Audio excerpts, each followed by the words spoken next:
and Bitcoin is trading around $8,940. Today's gold, silver, and Bitcoin prices are brought to you by Brave Botanicals. High-quality kratom and CBD at reasonable prices with excellent customer service. Brave Botanicals is activist-owned and mission-driven. The Liberty Beat and Brave Botanicals believe so strongly in the power of kratom, we're giving it away for free. Just go to libertybeat.news/free kratom. This is the Liberty Beat at snlsnetwork.com. In the news, the number of official global coronavirus mortalities surpassed 250,000 people on Monday, including over 69,000 in the United States. Polls show that the American people are extremely worried about contracting the virus. However, the government has a much bigger concern that if they can find a COVID-19 vaccine, China will copy it and distribute it for free. Mint-Press News reports that to many, it will not be immediately clear why it should be a problem for a manufacturing superpower, home to 1.4 billion people, to inoculate itself and others. But to the White House, this would be stealing a potential American innovation. That the U.S. government is accusing other nations of hypothetical theft during the pandemic is especially noteworthy, seeing as it leads the world in the confiscation and detention of medical supplies paid for and bound for other countries. Ever wonder where we find all the news to report right here on the Liberty Beat? Visit snls.news to get the world's most censored media published all in one place. Save yourself from the endless time spent searching for reliable alternative media. SNLS News makes it quick and easy. No ads, no clickbait, just raw headlines, 24 hours a day. Visit snls.news and get informed today without the corporate media spin. Your news now continues. The co-chair of AmeriCorps and the creator of AmeriCorps, former President Bill Clinton, wants to create a national contact tracing force using AmeriCorps volunteers. The co-chair of the AmeriCorps, Congressman John Garamendi, recently introduced a bill that would expand volunteer opportunities within AmeriCorps and the Federal Emergency Management Agency. The bill would allow AmeriCorps and FEMA to create a national contact tracing corps. 6 years ago, USA Today called AmeriCorps a wasteful flop, saying many members are serving as recess referees. In 2018, a CBS News investigation revealed that AmeriCorps programs are rife with sexual misconduct and failed to meet federal standards and requirements. The investigation also revealed that AmeriCorps and FEMA have a long history of working with young adults. The wholesale price of beef soared by 8.6%, or $32.60, to a new all-time high of $410.05 on Tuesday, almost doubling in less than a month. That's according to a report from Activist Post, which says the reason is an unprecedented collapse of the nation's food supply chain, as over a dozen meat processing plants have been shuttered due to the coronavirus pandemic. Beef prices are soaring, even after Trump issued an executive order to address meat shortages. However, with food workers scared and unwilling to return to work, Trump's attempt to normalize prices has backfired, because all it has achieved was a frantic scramble by consumers to hoard beef, resulting in even bigger shortages and higher prices. As a result of the wave of panic shopping at supermarkets, more grocery stores are imposing limits on meat purchases. Two major chains have announced they are limiting just how much meat customers can buy at a time. Support for the Liberty Beat is brought to you by the Homestead Guru. The Homestead Guru is an educational website offering tips, tools, news, stories, and commentary on everything homesteading. Topics include green homes, gardening, animal husbandry, do-it-yourself, home remedies, alternative energy, survivalism, unschooling, and more. Those details are found online at thehomestead.guru. This is the Liberty Beat, powered by the SNLS Network at snlsnetwork.com. I'm Mick Murrow, reporting for the Liberty Beat, reminding you, spread liberty with a smile.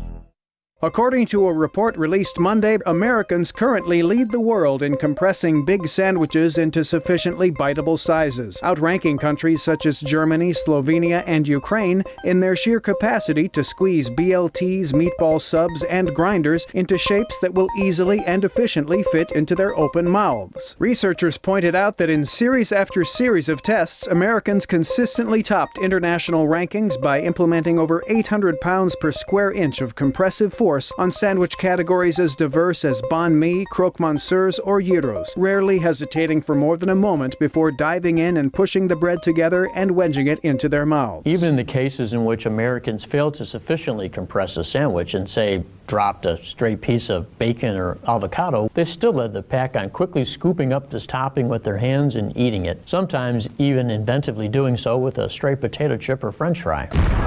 This is the Onion News Network.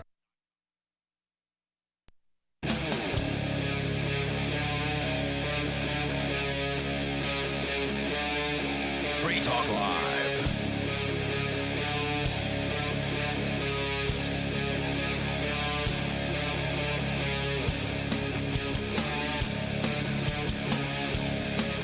This is Free Talk Live, talk radio that you control. You can call in and talk about whatever is on your mind. That toll-free number is 855-450-3733. With you tonight, it's Aria. And Conan. And Ian is with us as well, but he had to step out for a moment. So it would seem that the eyes of Karen are upon us. I hate that.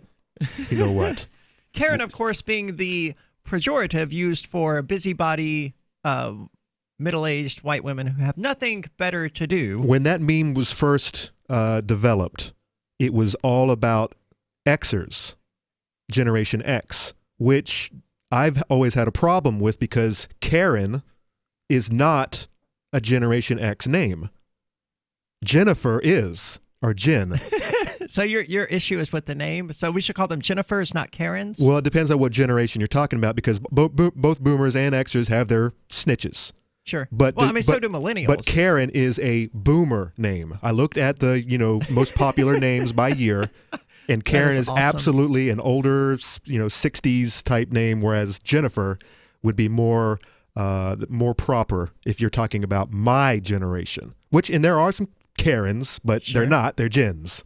Okay, well, I'm going to stick with Karens because everyone knows that, and it's got the signature B-style beehive hairdo, all of that, the overly large sunglasses, and just the vibe that she wants to see the manager. She's there. I can see her. The manager is sitting there trying to, talk some sense into her that, we have protocol. This is how we do business around here. No, the employee wasn't out to get you. He didn't have a personal vendetta against you, Karen.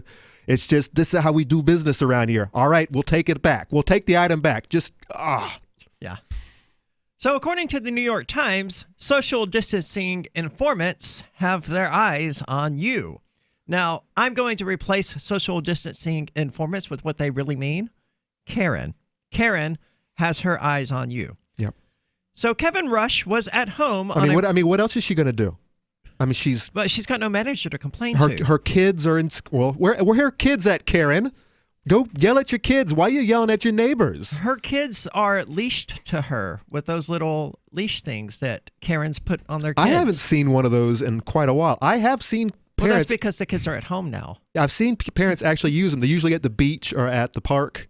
But I haven't seen one in a long time. I think that is out of style. I haven't either. I wish it had never been in style. Do you know what that has been replaced with as far as the Karens are concerned? Actual animals. Because these people don't have kids. They have like poodles and stuff. They're either, you're right. They're either at home playing video games, because there's nothing else to do, or they never had kids in the first place, and they replaced their human child with teacup chihuahuas and poodles and stuff. Exactly. It makes sense. That's the universe we live in now, and everyone. And what are you going to do? So Karen Rush. They call him Kevin in the story, but clearly they meant Karen, was at home on a recent Sunday evening scrolling through Facebook when he saw a photo that shocked him. It was him. No. A man with an American flag bandana wrapped around his head stood at a rally demanding Wisconsin lift orders that had shuttered schools and businesses. That man was David Murdoch, a cardiologist from his hometown. And like the hundreds of other people at the rally, Dr. Murdoch was maskless and did not appear to be practicing social distance. Oh, no. I know the horror, right? Oh, my God. Even though, yeah, well, go ahead. In one photo, Dr. Murdoch's arm was slung around a priest with the two holding a sign that said, "We are an essential service." His picture popped up, and when I saw it, I was furious, Karen said. I thought this guy is out here hugging people and rubbing elbows. My God. Without PPE, and he's actively seeing patients. You down with PPE? Yeah, you know me. And that's personal protective equipment, right? You know, That's Karen. what that means, yeah. Which presumably in this scenario is gloves and a cloth face mask that's useless and filled with germs. Because And a satchel with Lysol and other disinfectants ready to go at a moment's notice. Or like Mark, Mark actually, have you talked to him about his hand sanitizer trick? I don't know. He doesn't shake hands anymore, or never did. Yeah, he's kind of against that sort of thing. He says when the handshake goes in, he pulls out his hand sanitizer and squishes a little bit in his hand. I've never seen him do it, but he has talked about it. Yeah, weird. Well, whatever. Yeah. Whatever floats your boat. So Karen shared Dr. Murdoch's photo on Facebook with an admonition about the doctor who boldly attended a rally amid a pandemic. Go to his hospital at your own risk. Commenters piled on, and dozens of them contacted Dr. Murdoch's hospital. Karen Rush did too. By the next afternoon, Dr. Murdoch, 68, who had been practicing medicine in central and northern Wisconsin for 33 years, had been suspended for a week. Wow. This is silly. This is just getting out of hand. You know what I was thinking about today? The left, the left-leaning people out there. I've always felt that they were the excitable types, the adventurers, the the skydivers and the cliff climbers. The people who go out on a limb. They take risks. They live on the wild side. Live and let live. Not anymore, apparently. And the snitches, overwhelmingly, I'm seeing, are from a certain tribe in this country, the left tribe, which is remarkable to me because where's the risk? You think that they would be the ones going to the beaches, the ones not wearing masks, the ones going out and taking a chance because life is, it's risky. But yeah, I don't know. That's an interesting point, Conan, because, certainly to your point, the people on the right like to promote themselves as being pro-life, right? So why wouldn't they take the be extra cautious position? Instead, it's the lefties. Not to say that it's not happening on the right, too. There are definitely some, yes, absolutely, but I would say overwhelmingly it is left-leaning individuals who it's like full circle. It's like they have changed their entire I know why. It's thought the science process. Thing. Oh, it's all about the science. They have faith. Now, so if Jesus told you to stay inside, conservatives, that makes good sense. If it was like a religious movement, then the lefties would be against it. But because it's the science, and in fact, there was a guy protesting at the New Hampshire. There was a counter protester at the New Hampshire sort of freedom rally that happened over the weekend on Saturday, the second one of a large size. There were maybe 400 to 500 people there. There was one guy. Who he's actually in Vincent's video, which I haven't posted on Free Keen yet, but it is up on his channel. So I'm going to try to get that online tonight. But so he had to break the quarantine that he believes in in order to come out and protest you guys. So, is that right? So first he comes out, he's got a clown mask on, and he had an oil painting or something like that of a toilet. And he'd go and try to hold the painting behind the speaker or in front of the speaker. And so then somebody else comes up with a sign and is trying to hold their sign in front of his painting. And the dude moves the painting and the guy with the sign moves the sign. And it's just this ridiculous sign dance. Wars. Yeah. And so then the guy ends up going away after some amount of time, and he comes back. Except this time he's got a different mask on. I think it was like a dog mask this time. But it was the same dude because he's wearing the same jacket. So you knew it was the same guy. Is he like a furry or something? He got all these masks in his trunk? I don't know. This time he had a couple outfits. This time he had a sign. So he'd gotten rid of the toilet poster board. But he's got a sign that says science on it. And he starts to move that around in front of the so suggesting that science has an opinion and that it's this one irrefutable opinion, and that you should just do whatever Well, I mean, science all right, says. all right. The science says that the curve has been flattened. The deaths are crazy down right now.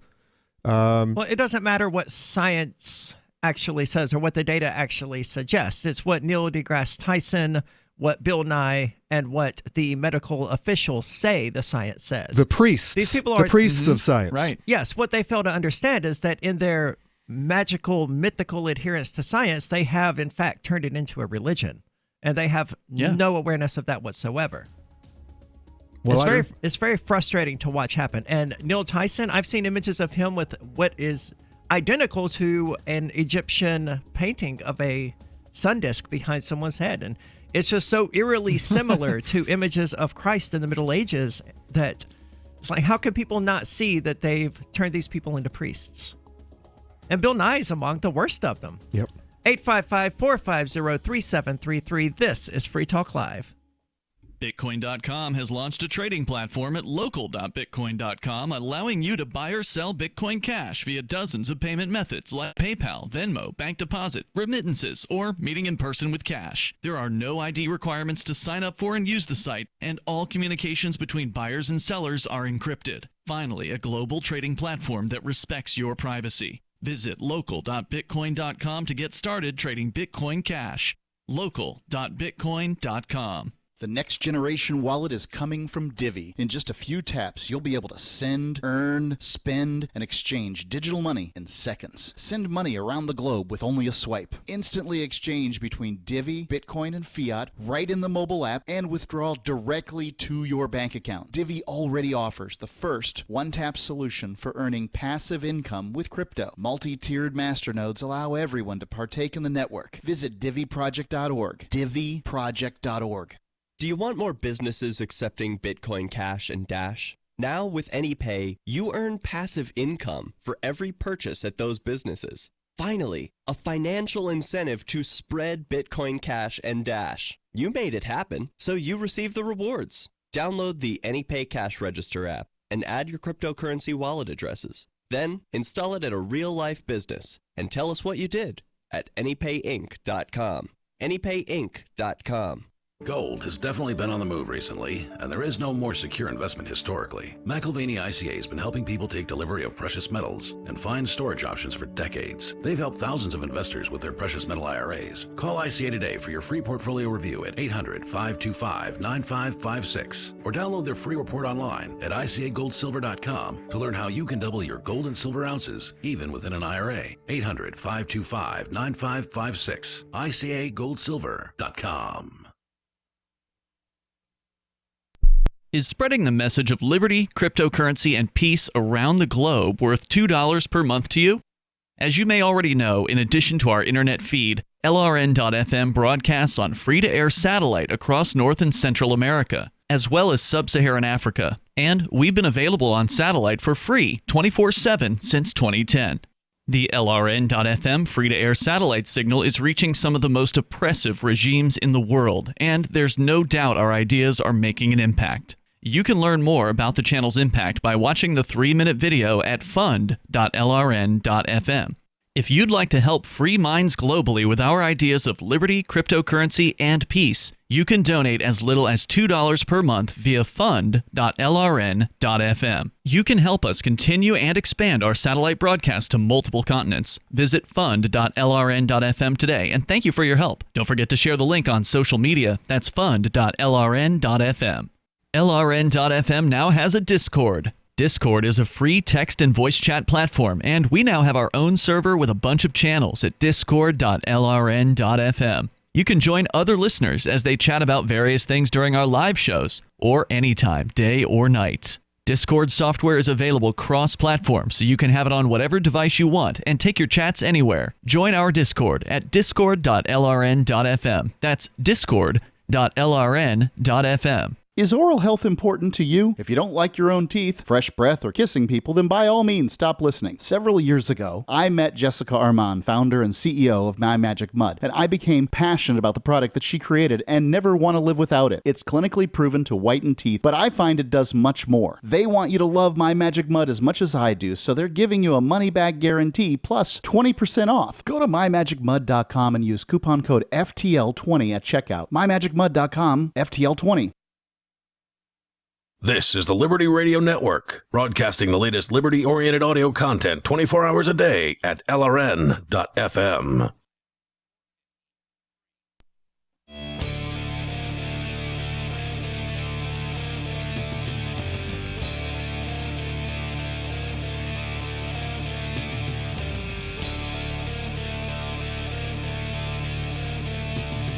This is Free Talk Live, talk radio that you control. You can call in and talk about whatever is on your mind. That toll-free number is 855-450-3733. And with you tonight, it's Aria. It's Ian. And Conan. And Bitcoin.com has launched a trading platform that you can find at local.bitcoin.com, and it allows you to buy or sell Bitcoin Cash using dozens of payment methods like PayPal, Venmo, bank deposit, remittances, or meeting in person with cash.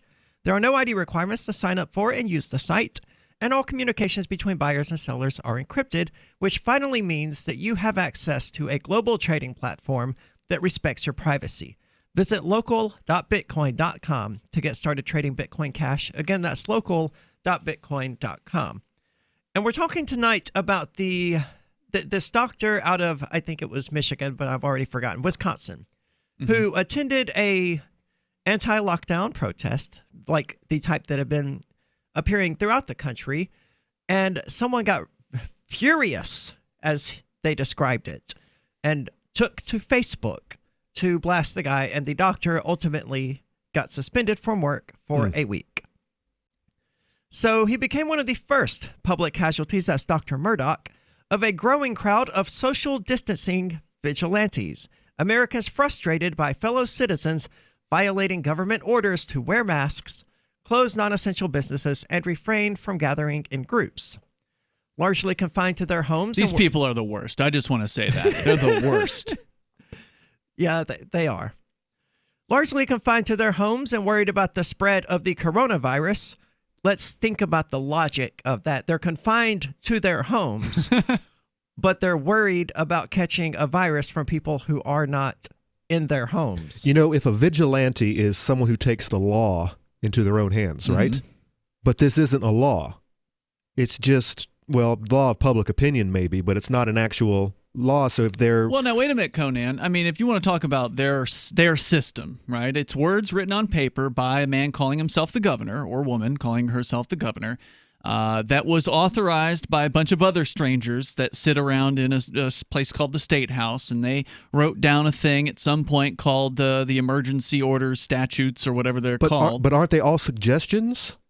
Or is it actually an executive command? Yeah, so these are called executive orders. Now, whether or not they're suggestions or orders depends on how they're written. Now, how does our executive order / command work here in New Hampshire? How does Sununu's? Correct. Because I don't have an executive order. Yeah, they're all very similar from what I've seen. Now, obviously, I haven't looked at all 50 states, but from what I've been seeing in the news and the research that I've done, it appears that most of these executive orders are backed up by the threat of violence to the tune of a misdemeanor charge, which in some cases, in some states, can be up to 6 months in jail. Others may be up to a year in jail.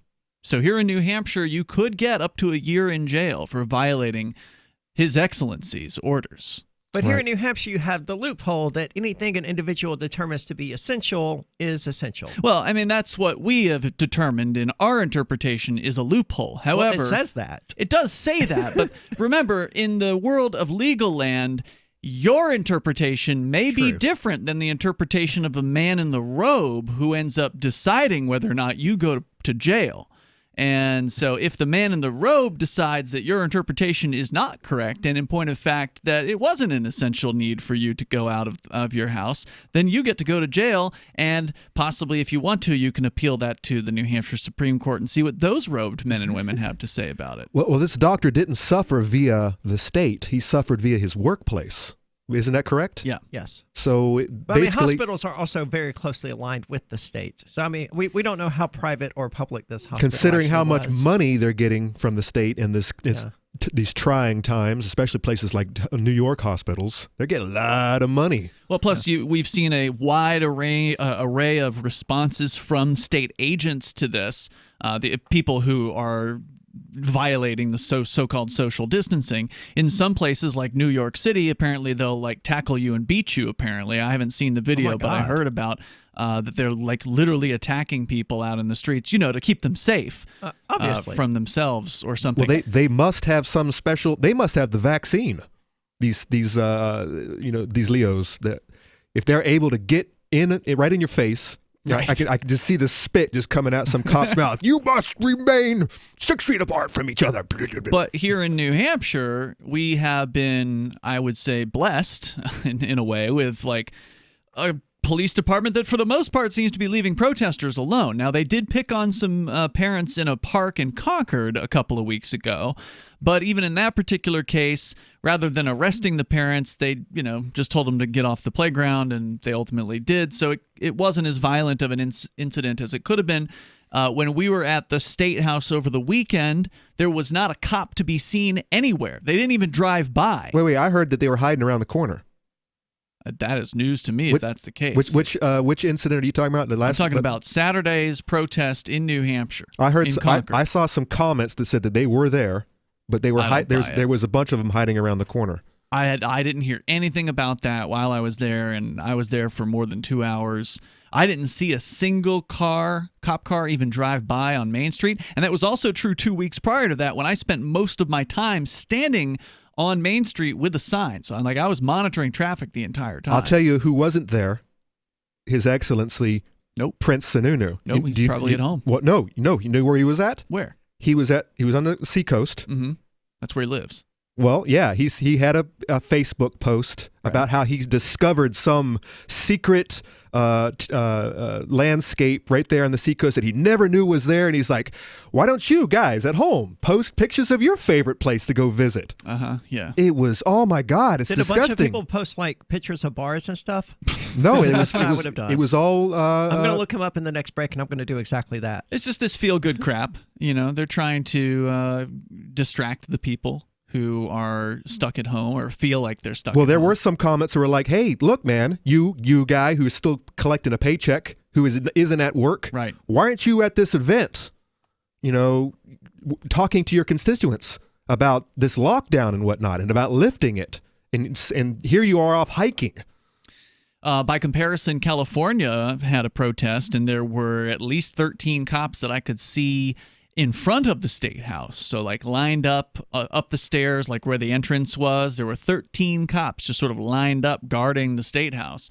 Whereas in New Hampshire, there wasn't a single one. And there was even more than 13 cops that were just sort of on the ground. So there was probably a good 24 cops at minimum, maybe even more. And I was just looking at one photograph. Yeah. So in a lot of places, there's a heavy armed police response to any of these protests. In New Hampshire, it's like they don't even want to see us. They're pretending like we don't exist almost. That does seem to be the case. Yeah.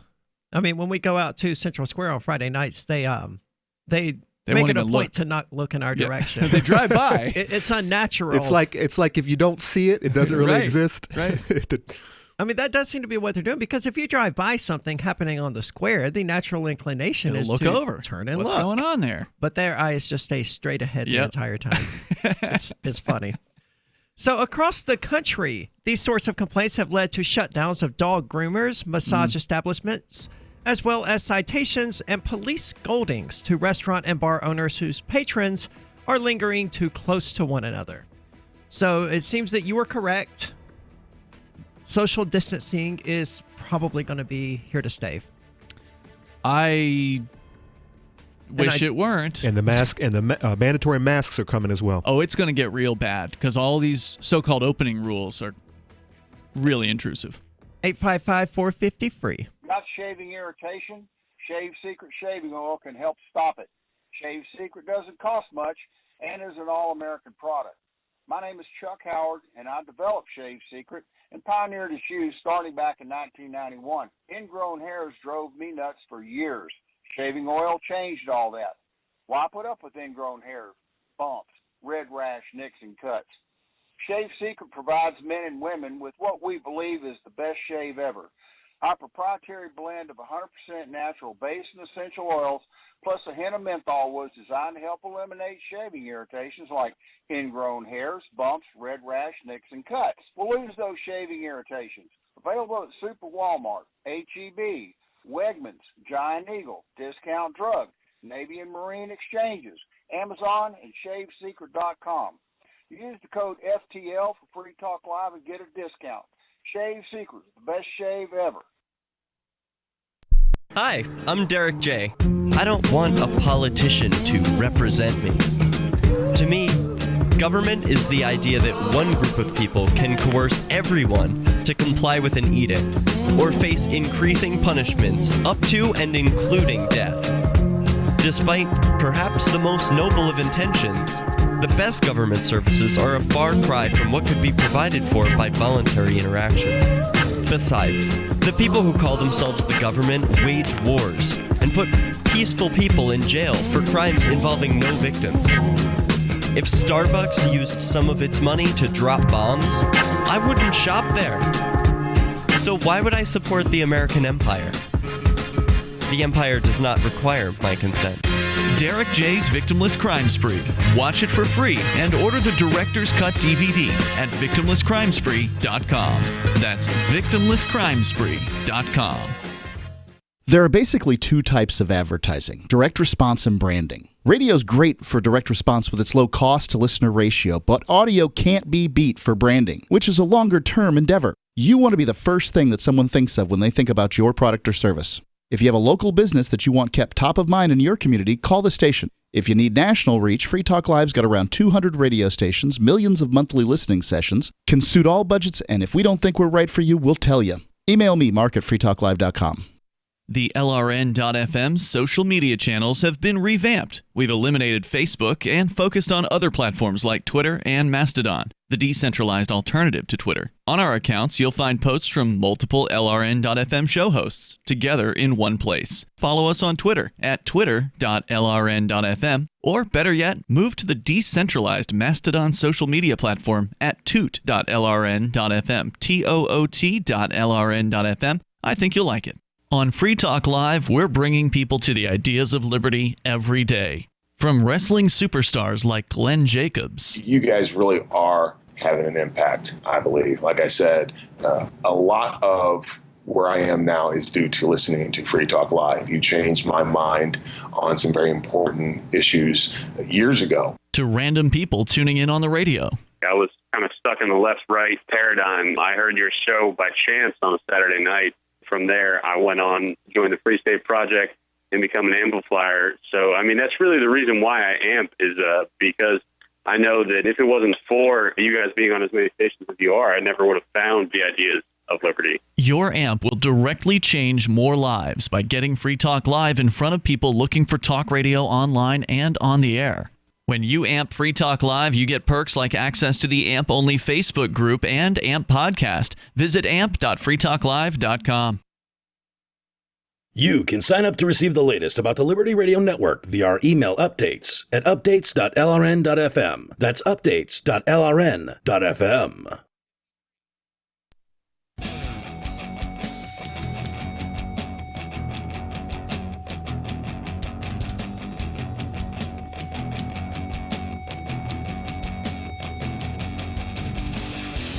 This is Free Talk Live, talk radio that you control. You can call in and talk about whatever is on your mind. That toll-free number is 855-450-3733. And with you tonight, it's Aria. It's Ian. And Conan. And let's go straight to the phones. We've got Jay calling from New Hampshire. Jay, you're on Free Talk Live. Hey, guys. Thanks for having me. Hey, Jay. I miss being there in studio with you. I miss it too. But, you know, got a new baby and just and doing some food prepping, so I've been busy. And I wanted to tell you guys a little story about this food shortage that we're about to have in this country. Okay. I responded to a Craigslist ad. I've been looking to buy pigs and cows, and I've been buying pigs and cows and chickens and sheep and helping people get themselves some livestock in their backyards. Sure. And it was a business I was in years and years ago, so I know how to do it, and I'm doing it again. Anyways, so I made arrangements to go buy a whole bunch of what are called market hogs. And market hogs are about, these pigs were 300 pounds, and they were basically at a stockyard in Pennsylvania waiting to go to a Tyson butchering facility. Whoa, you got fully grown hogs? This guy has you got fully Conan grown excited, 300 man. pound Holy hogs. crap, I might have to go with you. Well, hold on. Let me tell you about what happened. So he says, all right, we are ordered to gas them on Monday. I have to get rid of them before Monday. So this guy raises, I think he said he had like 1,500 or 1,200 hogs or something that they were going to do this to. He raises several thousand a year for Tyson, big farm operation. And they were just going to kill them? Euthanize them, correct. Just Why? and bury them. Because they got nowhere to sell them to ship them to. Because they can't, no, they can sell them. They can't process them. Tyson had to shut down their processing facility, or it's operating at like 8%. The numbers are all over the place. Social distancing. People are afraid to go to work.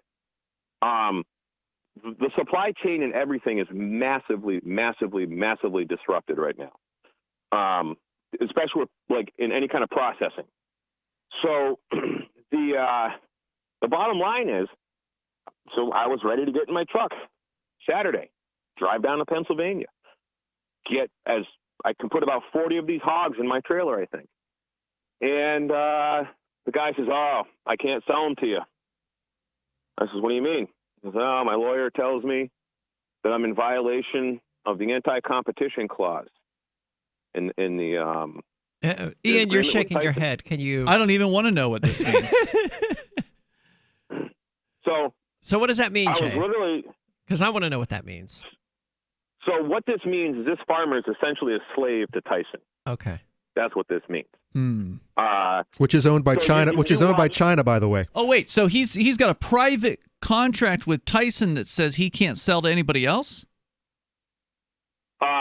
Well, I think so. That's what I'm assuming. Now, That some of the sounds like story Tyson. I've just told you, just to be very clear with everybody, some of the story I have just told you, I added some assumptions to it. Mm-hmm. I didn't talk to the guy about the contract. What I did was, this man was tremendously upset. He's probably 60 years old, and he was like, I thought he was going to start crying when I was talking to him on the phone. He's been farming pigs his whole life, and he's very proud of his pigs he raises, and he has to gas them. And he would rather give them away. His insurance company will not pay him. They have like a casualty insurance for like everything, so this would probably be covered under that. His insurance will not pay him unless they euthanize him. And Tyson, he don't want to lose his contract with Tyson. He's all set up for that whole operation. It's like a union worker. They say, hey, listen, you can't do this, or the union's going to expel you, and you won't be able to get all these great benefits. And these guys, that's just the way they live. That's what they understand how they do things. The farmer's a slave. Jeez.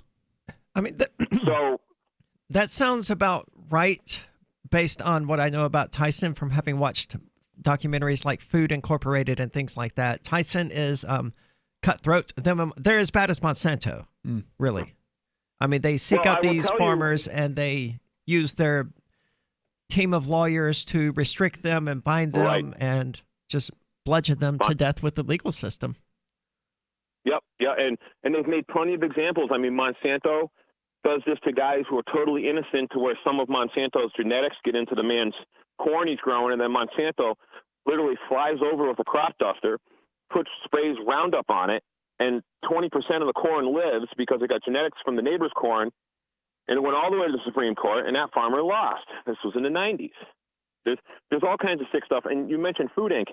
Yeah. Everybody needs to watch Food Inc. It is so relevant right now. It is so relevant. And, I'll probably 50 watch years it again ago- at some point this week because it's been years since I've seen it. But you're right. And 50 years ago, in 1970, the little town I grew up in, Palmer, Mass., there's 4 villages, and the villages are like a Polish village, an Irish village, and a Italian village, I think, and a Portuguese kind of village mixed in there. And there was like 6 Portuguese butcher shops, 5 Italian butcher shops, 3 Polish butcher shops, and a couple Irish butcher shops. None of those exist anymore because companies like Purdue and Tyson introduced legislation to Congress to say, hey, listen, all the processing facilities need to have all this special new and dandy equipment that only we can afford, that we already have, actually. And it put all the small mom-and-pop butchers out of business. That's sad. And just like, because all of us, I think, on the line right now have been in the State House and seen how these disgusting lobbyists, push for the big money and the big control. And it's the same in everything. Yep. And the solution is to decentralize everything. That's what we're working on here in New Hampshire. And I am so happy that I am in New Hampshire and not anywhere else, because I think this is the best place to be with all of us people who have a great community who have moved here. So, Jay, you foresee food shortages in the near future, correct? Absolutely. Yeah, I hope it's not too little too late, honestly, Jay, because, there's still, even though we're in New Hampshire, we're surrounded by some pretty independent-minded neighbors, people that care about freedom sort of natively. There's also a lot of people here that have come here from Massachusetts. You accept it, obviously, but, your typical mass hole or whatever. And, we've seen these polling numbers suggesting that people in New Hampshire, by and large, appreciate the social distancing and don't really seem to care that much about getting back to normal. It's pretty disturbing. Then again, we don't know who they're talking to on these polls. So what's the reality? Right. Nobody's asked me. Right. And the people that they're asking on polls are people with landlines. Well, all of them are home right now, right? Although, don't they use cell phones these days for polls to some extent? I've gotten calls on my phone for polls and stuff. So, yeah, I would think so. I have a New Hampshire landline, and during all the election crap, 7-8 phone calls a day. And all those polls are, tremendously, swayed one way or another. Yeah. I can tell by the first or second question usually. Well, Jay, thank you so much for the call. Yes. I would like to see more time for people to make preparations for the economic collapse now that people hopefully will take it more seriously. Because the preppers used to sound crazy. They no longer sound as crazy as they did a year ago. Now they look prepared. Yeah. I've said before, I have talked to many of my neighbors in the last 2 months. And I still don't see any of them doing anything but walking around, walking their dogs. None of them are putting down new soil. None of them are planting or doing anything. Well, because they're convinced that this one is going to blow over. They think it's just going to they think it's going to blow over. So they haven't learned from this. Well, I think this one's going to blow over, but the next one probably won't. And all these selfish yahoos that are talking about we need to stay home until June. It's like, where's your money coming from? How are you going to pay your bills? A lot of them are retired, by the way. We live in an older state. So, but a lot of the youngers, they think that the government is just going to bail them out, that they're not going to have to pick themselves up by their bootstraps. Well, they really do think that someone is going to swoop down and save their sorry butts. Well, it is. That's what the government has been doing. But it's not going to happen. What's Guys, the money going to buy if there's nothing else on the shelves? You're not going to have pigs and chickens to eat anymore. You're going to be eating bugs. You're going to be eating the stupid Impossible Burger. 855-450-3733. Houseflies defecate every 4 to 5 minutes, spreading diseases and germs. Protect your food and your health with Bug Assault, a miniaturized shotgun which utilizes ordinary table salt as ammunition. Non-toxic, no batteries required. Only $39.95. Use discount code GCN and get an extra 10% off your purchase at bugassault.com. Fire your fly swatter. Get your Bug Assault today. You know what's really smart? Wash your hands frequently, practice social distancing, and stay home if told to do so. You know what's really dumb? To ignore your immune system. Right now, more than ever, your health depends on a strong immune system. The experts at Immunocorp will give you their 7-step guide to immunity for life, free. Why? Because we want you to be smart and healthy. Simply call 800-446-3063 or click immunityforlife.com. Immunocorp has been producing the world's leading immune system products for more than 2 decades. To get your free 7-step guide to immunity for life, call 800-446-3063. 800-446-3063. Be smart. Don't ignore your immune system. Your life depends on it. Call 800-446-3063 or click immunityforlife.com. Immunityforlife.com. Do the letters IRS give you anxiety? I'm Dan Pilla. I've defended people from the IRS for more than 40 years. My book, How to Get Tax Amnesty, created the tax resolution industry and is responsible for helping hundreds of thousands of people. It can help you too. If you're a non-filer or facing IRS enforcement right now, your case is unique. You need real help, not cookie-cutter advice. My clients get my personal attention. Buy my book at danpilla.com and get a free consultation directly with me. That's danpilla.com. Let's start solving your tax problem right now. The Free State Project has reached its goal of 20,000 liberty lovers who've pledged to move to New Hampshire and get active to achieve liberty in our lifetime. Perhaps you're trying to figure out what part of New Hampshire should be your destination. If so, consider Keene. You'll find more than 150 reasons to move to Keene at move.freekeene.com. Keene is famous for its historic, publicity-generating activism, as well as being the liberty media capital of the world. It's home to freekeene.com, New Hampshire's destination for liberty activism, news, and opinion. For years, we've been compiling over 150 reasons to move to Keene at move.freekeene.com, where you'll learn about some of what's happening here and what makes Keene a great place to live. If you love liberty, you'll probably enjoy anywhere you end up in the Shire. But do your due diligence first. Please visit move.freekeene.com for the full list of over 150 reasons to move to Keene. That's move.freekeene.com. There are lots of ways to listen to Free Talk Live. Our podcast has been around since podcasts began, and now the FTL feed is loaded with content besides our full show archives. Did you know that we make it easy for you to customize your podcast subscriptions? We have different feeds, one that includes only our full shows, one with just the Daily Digest, and our main feed that includes everything. You decide what you listen to. It's quick and easy to customize your feeds at feeds.freetalklive.com. That's feeds.freetalklive.com. Looking for a great real estate investment? Consider New Hampshire, which is ground zero for the Liberty Movement. Your first call should be to Mark Worden from Porcupine Real Estate. He's more than just a real estate agent. He's your New Hampshire concierge. Where are the best places to live? Do you want farm, city, the burbs, or forest? Do you want a duplex or multifamily building so that renters pay your mortgage? There are homes in all price ranges in New Hampshire, and Mark can help with financing too. Invest in liberty and property. Mark Worden can help. PorcupineRealEstate.com. What's up next? Visit the Liberty Radio Network program guide to find out at shows.lrn.fm. That's shows.lrn.fm.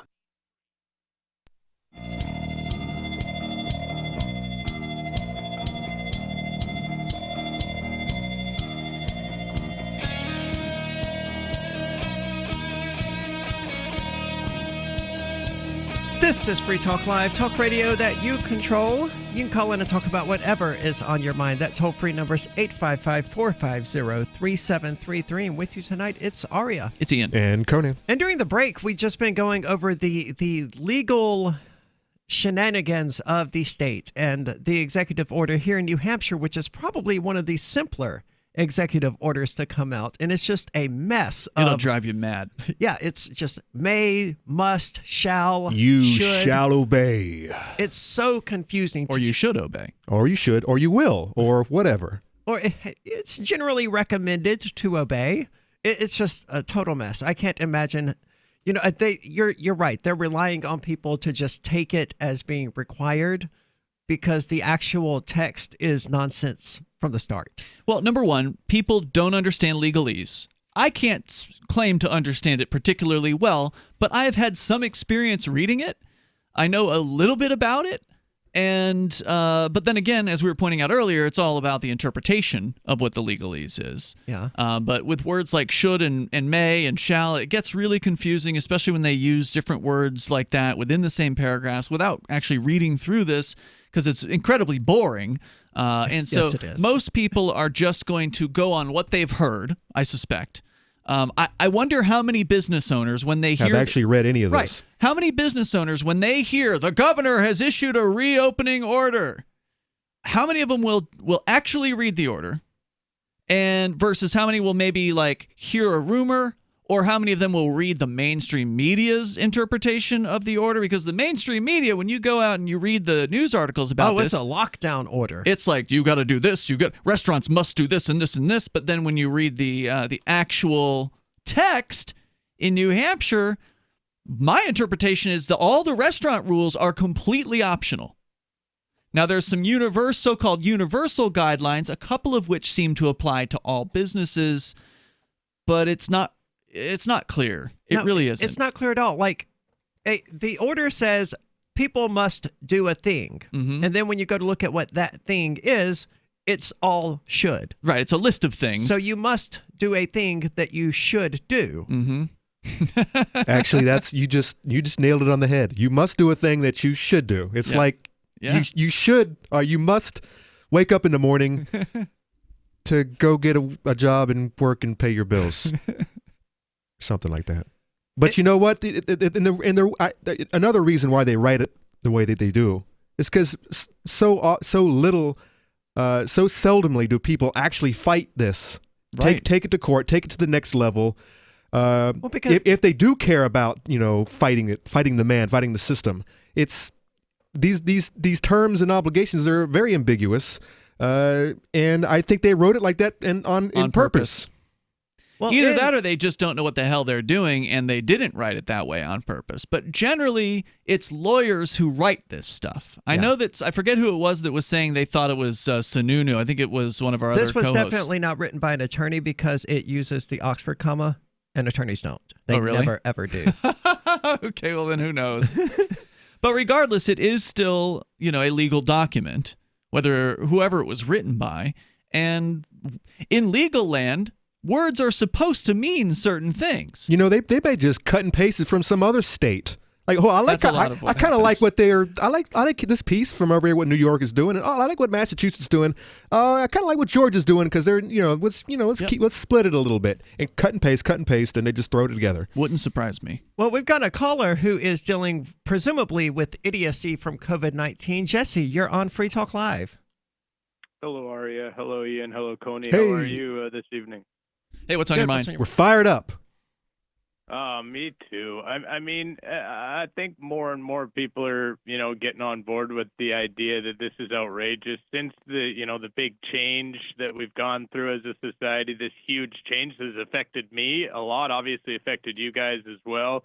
I've just been getting more and more sick and tired with it. I think it's such an example of government overreach for them to step in and say what people can and can't do with their own bodies, with their own time, with their own shows, whatever it is.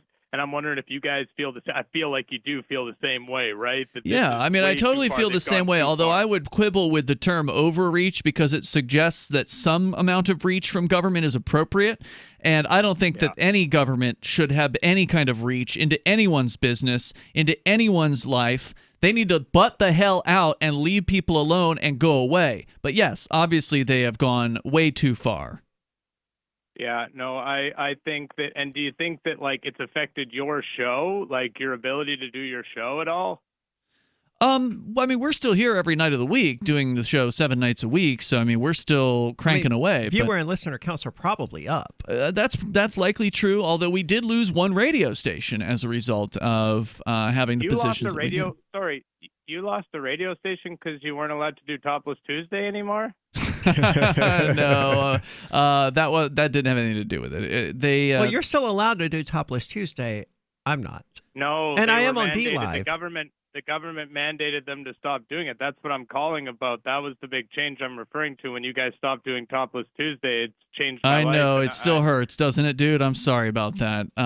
Just pop it off right now, Ian. Pop it off right now. It's one of our Twitch listeners. It's still winter. It's cold. No, it's not. It's not that cold inside. Today. Pop the top off for the folks He's at done. home. They're in a quarantine. He is. He's repeating Pop himself. The top off. But my question is, did they actually make it against the law for? No, he's BSing. He's just a crank call. Oh, okay. That's all that was. There is definitely a crowd out there that are fired up. And they're angry, and they've got their signs, and they're going to the governor's house, and they're going to the state house. And they haven't gone to the governor's house. I thought they did. No, they did in Michigan. I thought we did it as well. All right. Well, if they did, I didn't hear about it. That crowd is getting a lot of attention. Supposedly they're all Trumpers and they're all conservatives and they're all nutcase murderers. But you know what? Did you know what? There's another crowd. And of course, you have your Karens, both Generation X and Generation Boom, the Jennifers and the Karens. Is Jennifer a younger version of a Karen? That's our generation. Okay. Jennifer and then the Boomers are the Karens. All right. So well, who's the millennial Karen then? I'll look it up during the break. Okay. So you definitely have the snitches and the toe the line, the bootlickers, but you've got this other crowd that's not getting any attention, and it's just the people who don't give a damn anymore. They're just going to work. They're going to Walmart. Or whatever store is open. They're going to the parks. They're doing everything. They're living their lives. They're just going back because they're fed up with it. They're not fed up with it like they want to burn something down. Yeah. They're just fed up with it like they're not going to deal with it anymore. It's like, nope, it's done. This doesn't make sense. Your models have changed like 6 damn times. They're not even pulling the charts out. They don't even have the charts anymore. I think there's a fair amount of those people in New Hampshire because there's a lot of people on the roads. They're all over the country. These people. This middle group.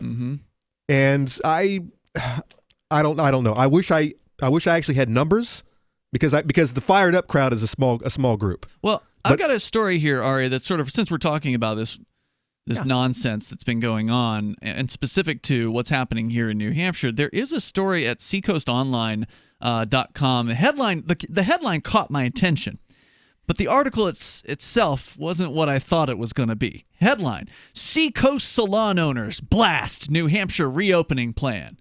Now, when I saw the headline, I'm like, all right, business owners, they're mad. They're going after the government. They're pissed about this ridiculous nonsense and all the insane rules that they're forced. Can I guess how it ends? They're upset that the state of New Hampshire is planning to reopen so soon? That's a factor. So several Seacoast salon owners and hairstylists are concerned inclusion of their industry in Phase 1 of the state's reopening plan will force them to, quote, run in the red, unquote, financially, while also jeopardizing their own health. Well, they know they can stay home, right? Well, so they're worried about their competition. Under Governor Chris Sununu's reopening plan announced last week, hair salons and barbershops are, by the way, one of only 3 categories of so-called non-essential businesses allowed to reopen this month. It's hair salons, barbershops, golf courses, and drive-in movie theaters. Golf courses is such a bad look for them when you have so many leftists on social media saying, oh, no, you're unhappy because you want to go play golf. Well, that's what it is. And then they're like, well, I'm not unhappy because I want to go play golf. I don't care if golf courses are open or closed. I'm not going to go to them either way. But including golf courses in the first round of businesses? So obvious. Not what a good they're look, doing. man. Tanya Hart, the owner of Oomph Salon in Portsmouth, says, I think the restrictions are asinine. It's definitely not what I was advocating for. Per the guidelines set up by the governor's reopening task force, services are limited to haircuts and single-color root touch-ups. The guidelines specify blow-drying is not allowed. Oh, my God. The state is mandating cloth face masks be worn by all clients and staff. The owner of the salon says, I was advocating for us to open at a later phase. It's really just a frustrating situation. I think the whole idea of the task force not really hearing us was a blow to the industry all around. So she's mad because she's worried her competition's going to be making money. If she waits, she'll miss out. She's afraid she would rather wait. So she wanted everybody to be forced to wait. 855-450-3733. Remember when you first heard about Bitcoin? How long did it take you to realize this little project would soon change the world? Do you kind of wish you had gotten involved sooner? Well, now is your chance to be a part of the next revolution in money. Intercoin is working to finally make crypto go mainstream. It's designed to be scalable enough to support everyday payments and even elections without the state. Bitcoin was originally supposed to be a peer-to-peer cash system, the way we would all pay one another without having to trust any third party. But instead, over time, it mostly became a store of value. That's because every 10 minutes, the Bitcoin network must put all transactions into a block, and that block can only hold so much. If crypto is to become mainstream, for people to use it for everyday payments, we need a new architecture, one that is as secure as Bitcoin while being far more scalable. Check out intercoin.org to find out more and maybe pick up some of those coins for yourself.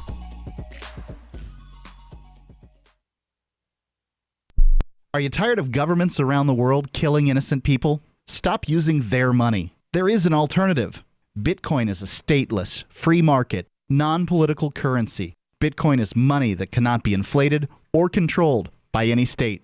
By continuing to use their money, you're perpetuating the killing. Stop doing it. You have an incredible alternative available to you now. Learn it, use it, spread it. Get started with Bitcoin at Bitcoin.com. It's Bitcoin.com. What if you want to hear the latest episode of Free Talk Live, but all you have is your phone, you forgot to download our archive, and you have no data connection? You can call our Listen line at 641-793-0191. That's a long-distance number, so you may incur charges. If not, listen as long as you want. 641-793-0191. The Free Talk Live Listen line, 641-793-0191. You're listening to the live edition of Free Talk Live. Hour number 2 is next, after the news, here on the Liberty Radio Network at LRN.FM. This is the Liberty Beat, your daily source for liberty news and activist updates. Produced in partnership with the SNLS Network and listeners like you. Online at snlsnetwork.com. I'm Mick Murrow with your latest edition of the Liberty Beat. Gold is trading at $1,713, silver at $14.99, and Bitcoin is trading around $8,940.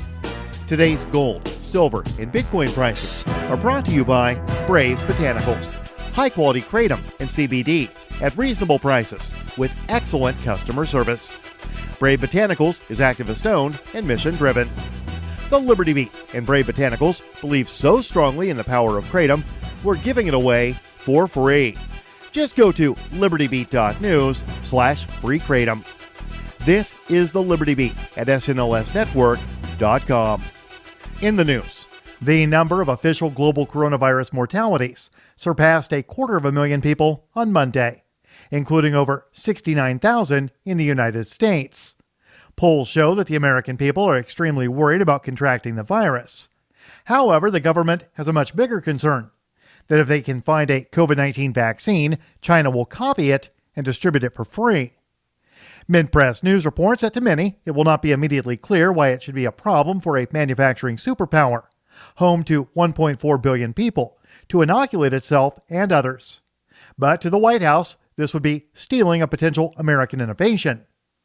That the U.S. government is accusing other nations of hypothetical theft during the pandemic is especially noteworthy, seeing as it leads the world in the confiscation and detention of medical supplies paid for and bound for other countries.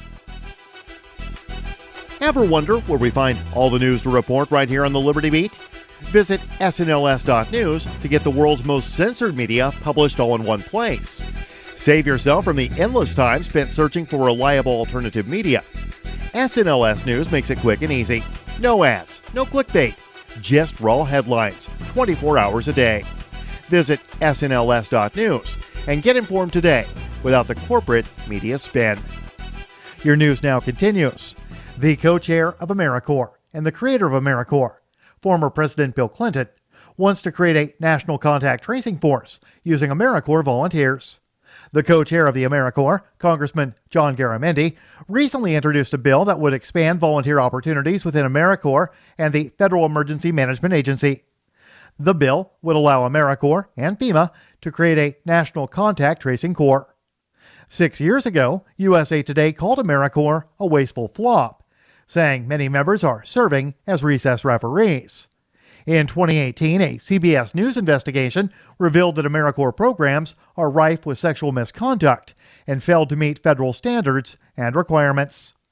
The investigation also revealed that AmeriCorps and FEMA have a long history of working with young adults. The wholesale price of beef soared by 8.6%, or $32.60, to a new all-time high of $410.05 on Tuesday, almost doubling in less than a month. That's according to a report from Activist Post, which says the reason is an unprecedented collapse of the nation's food supply chain, as over a dozen meat processing plants have been shuttered due to the coronavirus pandemic. Beef prices are soaring, even after Trump issued an executive order to address meat shortages. However, with food workers scared and unwilling to return to work, Trump's attempt to normalize prices has backfired, because all it has achieved was a frantic scramble by consumers to hoard beef, resulting in even bigger shortages and higher prices. As a result of the wave of panic shopping at supermarkets, more grocery stores are imposing limits on meat purchases. 2 major chains have announced they are limiting just how much meat customers can buy at a time. Support for the Liberty Beat is brought to you by the Homestead Guru. The Homestead Guru is an educational website offering tips, tools, news, stories, and commentary on everything homesteading. Topics include green homes, gardening, animal husbandry, do-it-yourself, home remedies, alternative energy, survivalism, unschooling, and more. Those details are found online at thehomestead.guru. This is the Liberty Beat, powered by the SNLS Network at snlsnetwork.com. I'm Mick Murrow, reporting for the Liberty Beat, reminding you, spread liberty with a smile. This is the Onion Week in Review. According to a Stanford University study released Wednesday, there is no logical reason why planes are able to fly. Reiterating that they fully understand the concepts of lift, thrust, and propulsion, lead physicists told reporters they were still unable to reasonably explain how a large 500,000-pound object is capable of staying up in the air without falling. We've come up with several theories, including wind propulsion, some sort of gravity suspension effect, also the possibility that the clouds pull the plane skyward, but beyond that, just don't understand how a large metal tube could just kind of float in the air like that. And it's going at like 500 miles per hour, which means that when I'm on a plane, I'm also going 500 miles per hour? I mean, that's crazy. I mean, why is my hair blowing back and forth? The Stanford team added they plan to devote the next 2 years to a new study on why telephones can hear. In other news, an urban planner is stuck in traffic of his own design, and a kid screams behind a passenger during an entire plane crash. Visit theonion.com/newsbeat for more.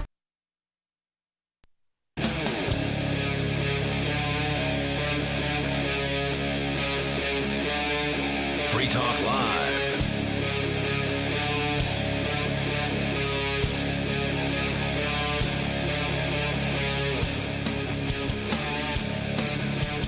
This is Free Talk Live, talk radio that you control. You can call in and talk about whatever is on your mind. That toll-free number is 855-450-3733. And with you tonight, it's Aria. It's Ian. And Conan. And let's go straight to the phones. We've got Gene, the Christian Anarchist, calling. Gene, you're on Free Talk Live. Yeah, well, I tend to get into trouble sometimes online, and recently I just got my whole thread deleted on the Corvette forums. They got a forum for everything, and so I've mentioned before that I was going to buy one of these new Corvettes because I did the Ron Paul Corvette a while back, and this was going to be the Liberty. Not Liberty Corvette. It was going to be the ANCAP Liberty Corvette, and It's going to be yellow and black, and it's going to be one of the new C8s.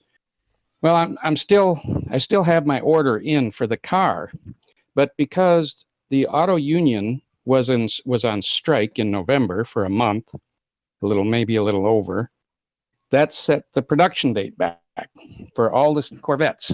Okay. So now, of course, they've shut the Corvette factory down because of this COVID nonsense. And these big, tough union guys are acting like a bunch of weenies because they don't want to go back to work without social distancing and hand sanitizers and temperature checks and all this nonsense that's delaying the production of my car. Now, I got angry, and so I started a thread that says I'm selling that car as soon as I get it.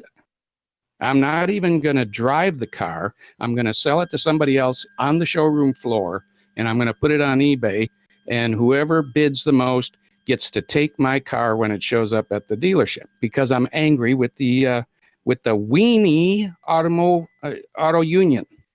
And of course, I put something like that on the thread. That's the reason I'm selling the car. Now, I was a lot more civil on the thread to my reasons. I mean, you didn't sound uncivil just now. Well, but now I'm quite angry. And when I explained why I was going to do it, because of the fact that the coronavirus is not that deadly, and it's ridiculous to destroy the entire economy because of this silly coronavirus, some people objected to that on the the forum.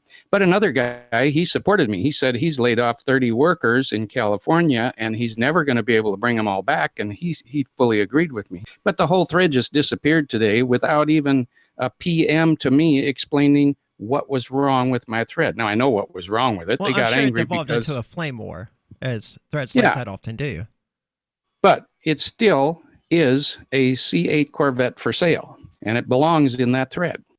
And I thought that people would want to know why I'm selling a brand new car that I don't even have in my possession yet.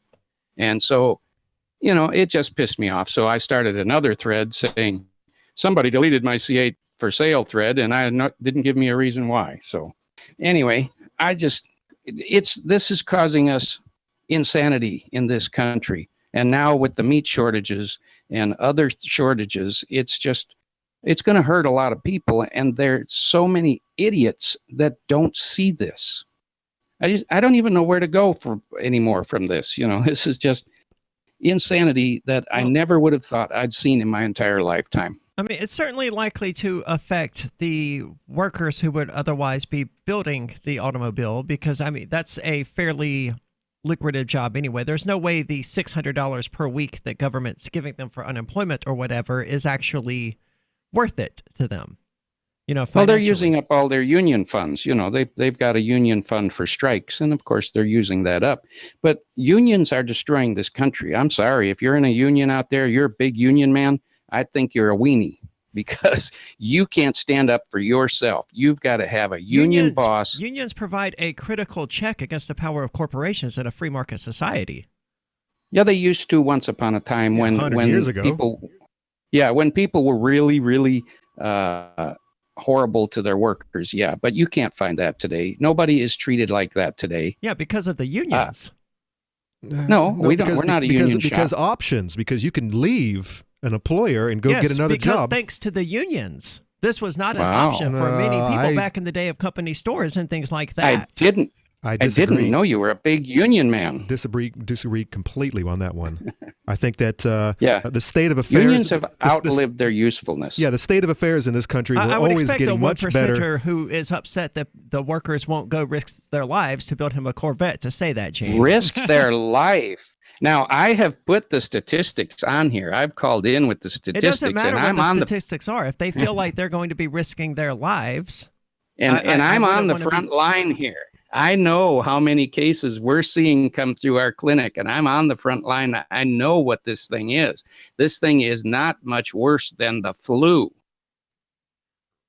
And someone's got to build the Corvettes and the yachts. I mean, that's good. Well, that's people good who work. are afraid are irrational. Gene's right. And the meat. And the meat. I'm not saying not they're just rational, the Corvettes. and I'm not saying they're factually correct in their fear. But if someone is afraid for their life, I'm not going to say I don't care. Get out there and build my car. Well, then they need to stay home and let the other workers who would like to go back to work do so. But when you're in a union, even if you want to work, you're not allowed to go back. Yep. Well, there are scabs and things like that. I mean, if good for scabs. Okay. I love those scabs. We need more scabs in this country. It doesn't sound like they're country. bringing the scabs in, so there's probably some sort of provision within the union rules that prohibits these car manufacturers from bringing in scabs, right? There's probably some government mandates. Here's what's going to happen. I'm going to sell my Corvette. I'm probably going to buy a Challenger, which is maybe what I should have bought to begin with because I always loved Challengers. I've only had one new car in my life. But anyway, what I'm thinking is a year from now, assuming that the Corvette factory is still in existence, because the Corvette factory has almost been shut down many times in its history. This may be the nail in the coffin, and we may not have any more Corvettes after this. So I'm going to take my Corvette, and I'm going to cash in because somebody's going to pay me, $15,000 over sticker or something like that for that new Corvette. I'll sell it. I'll take the $15,000. Maybe I'll give some of it to St. Jude's to help some of these children that are going to be suffering after this economy collapses. And then next year, if the Corvette factory is still in business, I'll buy a 2021 Corvette for probably $15,000 less than what they're selling for this year. Well, Gene, thanks so much for the call. Ian, I have to ask, was he trolling? Is he really putting out there that 1%er Karen vibe like he was intending to do just now? I mean, is he really more concerned about the Corvette than he is the other stuff. I don't know. What other stuff? Like the fact that people are afraid for their lives. Irrationally. Well, it's irrational to have an emotional reaction to the fact that you didn't get your Corvette on time. But it's good work. That's a good paying job. If I was a Corvette manufacturer, and I've been out of work for 2 months, I would be pissed, even if I was afraid. Look, I'm not against unions. I think that people should be able to unionize, but unfortunately the unions we have now are government-backed, and there's all kinds of government mandates that force certain things on companies that they may not otherwise want to be forced to deal with. So we're not talking about a true market union situation in any way, shape, or form. So it's impossible to get behind the unions as they exist, especially the automotive ones. Well, it's going to be just as impossible to get behind the automotive company. So why even buy the Corvette? They're bad news too. Yeah. So, I mean, you're going to have to play the system one way or the other. Yeah, I don't buy new cars, so I can't relate to that. I don't either. But, I mean, at some point the car was new. Somebody bought it. So, I mean, Well, he was talking about buying a new one, though, right? Yeah. Yeah. And then selling it. I mean, I can understand if you've bought a new car and they said that you're going to have this car by a certain date, and then it's like, yeah, we're not going to have it to you by then. Sure. Well, can you get out of can you get out of the contract at that point? I don't know. I don't either. As you know, sometimes there's like act of God in certain agreements, like insurance won't cover if God strikes lightning into your car or whatever. Like there's certain terms of service where you thought you were covered. Turns out if there's a flood or whatever, like you're not covered. Yeah. So I don't know if that's written into this. Didn't they do that a lot in Katrina? They're like, oh yeah, this isn't water damage though. This is wind damage. Most people living on the coastline aren't covered by flooding. Just plain and simple. The insurance companies aren't stupid. They won't, yeah. 855-450-3733. That's 855-450-FREE, as in Free Talk Live. Bitcoin.com has launched a trading platform at local.bitcoin.com, allowing you to buy or sell Bitcoin Cash via dozens of payment methods like PayPal, Venmo, bank deposit, remittances, or meeting in person with cash. There are no ID requirements to sign up for and use the site, and all communications between buyers and sellers are encrypted. Finally, a global trading platform that respects your privacy. Visit local.bitcoin.com to get started trading Bitcoin Cash. local.bitcoin.com. Gold has definitely been on the move recently, and there is no more secure investment historically. McIlvaney ICA has been helping people take delivery of precious metals and find storage options for decades. They've helped thousands of investors with their precious metal IRAs. Call ICA today for your free portfolio review at 800-525-9556 or download their free report online at ICAGoldSilver.com to learn how you can double your gold and silver ounces even within an IRA. 800-525-9556. ICAGoldSilver.com. The next generation wallet is coming from Divvy. In just a few taps, you'll be able to send, earn, spend, and exchange digital money in seconds. Send money around the globe with only a swipe. Instantly exchange between Divvy, Bitcoin, and fiat right in the mobile app and withdraw directly to your bank account. Divvy already offers the first one-tap solution for earning passive income with crypto. Multi-tiered masternodes allow everyone to partake in the network. Visit DivvyProject.org. DivvyProject.org. Free Talk Live is now on more than 200 radio stations nationwide. We've had more than 18 million podcast downloads, and we claim millions of listens a month. We're a multimedia ad venue with print, email, web, and terrestrial radio marketing platforms. We strive to have ad packages that cater to advertisers big and small. Contact me today at marketfreetalklive.com to see what we can do for you. Marketfreetalklive.com. If you're a local advertiser, contact this station. But if you can service a national audience, contact me, marketfreetalklive.com. This is Michael Dean from the Freedom Fiends. I've run websites since 1996 and have used over a dozen web hosts in that time. AgristHosting.com is the only one that hasn't broken my heart. Agrist Hosting's uptime and service is stellar, and their DDoS mitigation is the best I've seen. That's important because if you tell the truth in this world, you'll ruffle feathers. And some people will try dirty tricks to silence your voice. No matter what the haters hit us with, Agrist Hosting keeps our websites online. If you have a mission-critical commercial presence or a world-changing activism site, you cannot tolerate any skullduggery. So go with agristhosting.com. Have a WordPress or blog site, but you're not satisfied with performance or uptime? Or just want raw hosting? Want to pay with Bitcoin? Agrist Hosting specializes in high-performance hosting with personalized service. Go to agristhosting.com and click on the button that says Get Hosted. That's agristhosting.com. Some of you asked, and now we've delivered. LRN.FM's live Keene, New Hampshire studio shows are now streamed in HD on Twitch. Visit our channel at twitch.lrn.fm and give it a follow. If you have Amazon Prime, you get one free subscription on Twitch. If you use it on our channel, Twitch will give LRN.FM a monthly piece of your Prime subscription cost. So please watch, follow, share, and subscribe to twitch.lrn.fm. That's twitch.lrn.fm.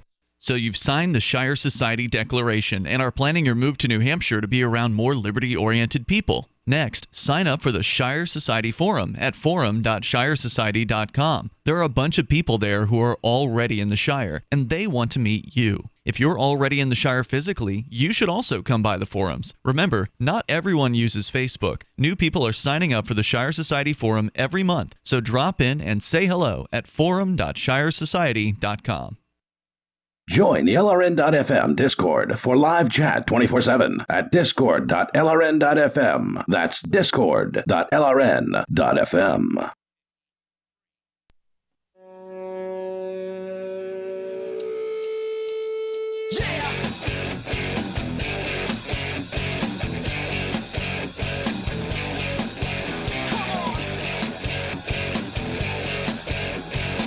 This is Free Talk Live, talk radio that you control. You can call in and talk about whatever is on your mind. That toll-free number is 855-450-3733. And with you tonight, it's Aria. It's Ian. And Conan. And the next generation wallet is coming from Divvy. In just a few taps, you'll be able to spend, earn, store, and exchange digital money in seconds.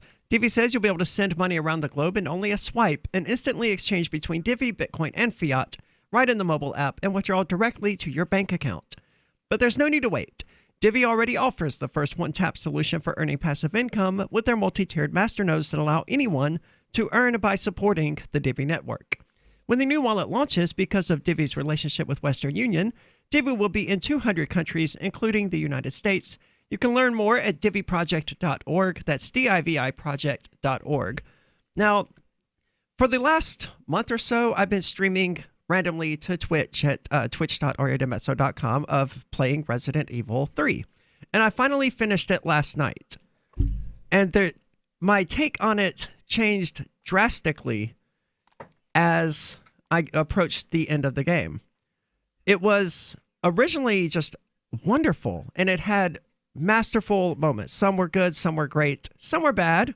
But then I reached the last hour of the game, which involved a quick time event, followed by a highly scripted boss fight, and that was it. Can you define for our listeners what a quick time event is? Yeah, it's like when you're playing a game, suddenly it will pop up, hey, press W or press E or left click or right click or right now. And I hate that stuff. Yeah, and if you don't do it, you die. God of War was the first time I experienced that nonsense. I liked the game. The game was good, but the button presses.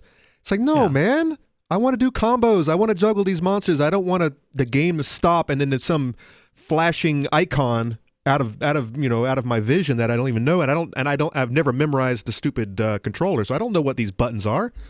They're not fun. It's a game killer for me, anyways. And Resident Evil 6 got way carried away with the quick time events, but they toned it down a lot with these remakes, and this was the only one that I came across that was really an issue, and that was because it was pulsing at me, so I didn't know if it wanted me to tap it or if it wanted me to time it. Ultimately, what it wanted was for me to hold W. So just hold up to not die. But it wasn't making that clear at all. And there, live, for all the internet to see, I died 4 or 5 times. Were they laughing at you? Yeah. So it lets you keep restarting at the continue or whatever, and you get to keep trying. Yeah, but you had to watch the stupid cutscene again. Well, you didn't have to, but you had to go through the process of skipping the cutscene again. You had to run back to that area, and you had to, again, try to figure out what the hell the game wanted you to do because the game wasn't showing you anything except a pulsing W. So now, and you mentioned you had never played the original 3? Correct. So you had no baseline to compare to. Right. Well, I know the original 3 definitely did not have quick time events. Right. But I don't know what the end boss fight was like. I imagine it involved a rocket launcher in the same way that Resident Evil 2 did. Where did the name QuickTime come from? Did it come from the Apple video codec QuickTime, or is it from like the idea that you have to be quick in time with the button press of the thing that they want you to press on the screen? I think it came from that one. I don't think Apple QuickTime really had anything to do with it. Well, because the reason I asked that question is because it reminds me this what you're describing, where essentially you have to press the right button in a otherwise button pressless sequence, right? Like you're not doing anything else except for, you've got to do this one button and then that's it, right? Like that's the only interactivity that you have with this scene. And essentially you press the button at the right time and it allows the scene to play out. That's really all it does, right? Either you don't press the button and it ends and then you have to start over, or you press the button and it allows the scene to play out. This is what was invented in the 1980s with a game called Dragon's Lair. Oh, Dragon's Lair. It was a Laserdisc-based video game. Beautiful game. Was a very pretty, very attractive game that was originally created for the arcades. Are you familiar with it, Aria? Yes, I've seen the Angry Video Game Nerd review it. Yeah. He reviewed the NES port of it, but yeah. Way different. Oh, yeah, yeah, I know. Right, but he went into the concept behind it. Sure, so he showed some clips from the original. Yeah. But the original was essentially a game of QuickTime events, where it wasn't just one button press. It was like you got to press up, you got to press down, essentially it was a cartoon. Don Bluth, actually, very nice, cartoonist. He's done a lot of major film kind of cartoons. What was it? The Fievel cartoons. Remember those? American Tail, I think was what it was called. Yeah, Fievel Goes West, all that good stuff. Yeah, so that was the animator behind that. He also did Dragon's Lair. Okay. And so it essentially was this video game built on top of a Laserdisc. So all the Laserdisc really did was just play the video track, and the player in the arcade had to interact with these button presses that would appear on the screen, but it was a bunch of them, right? Like, so you'd have to memorize exactly where to go, and usually based on where your character was on the screen, you could sort of discern what to do.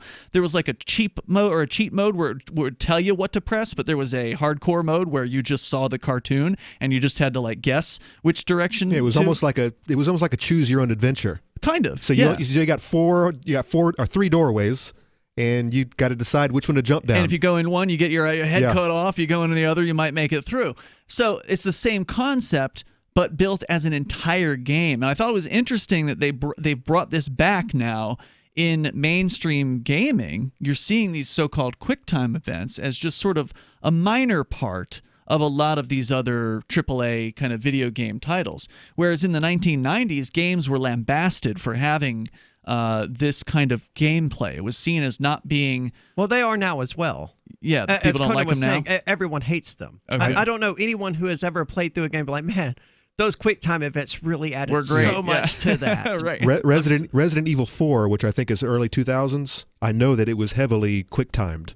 I never played 4 either. And it was usually only during the cutscenes. And that's annoying. That is the annoying cutscenes that you can't skip through. Yeah. So you have to sit there and watch a cutscene 5 times because you keep losing to the boss, and then there's a couple of QuickTime events during the cutscene. Interact with.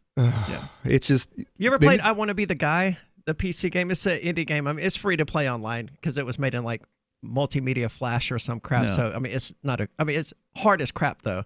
Anyway, it's got this one scene spoofing Symphony of the Night, which is a Castlevania game. Yeah, where you go to fight Dracula, and he starts doing his little speech, and he throws the wine glass down. Well, in I Want to Be the Guy, the wine glass will kill you if it hits you.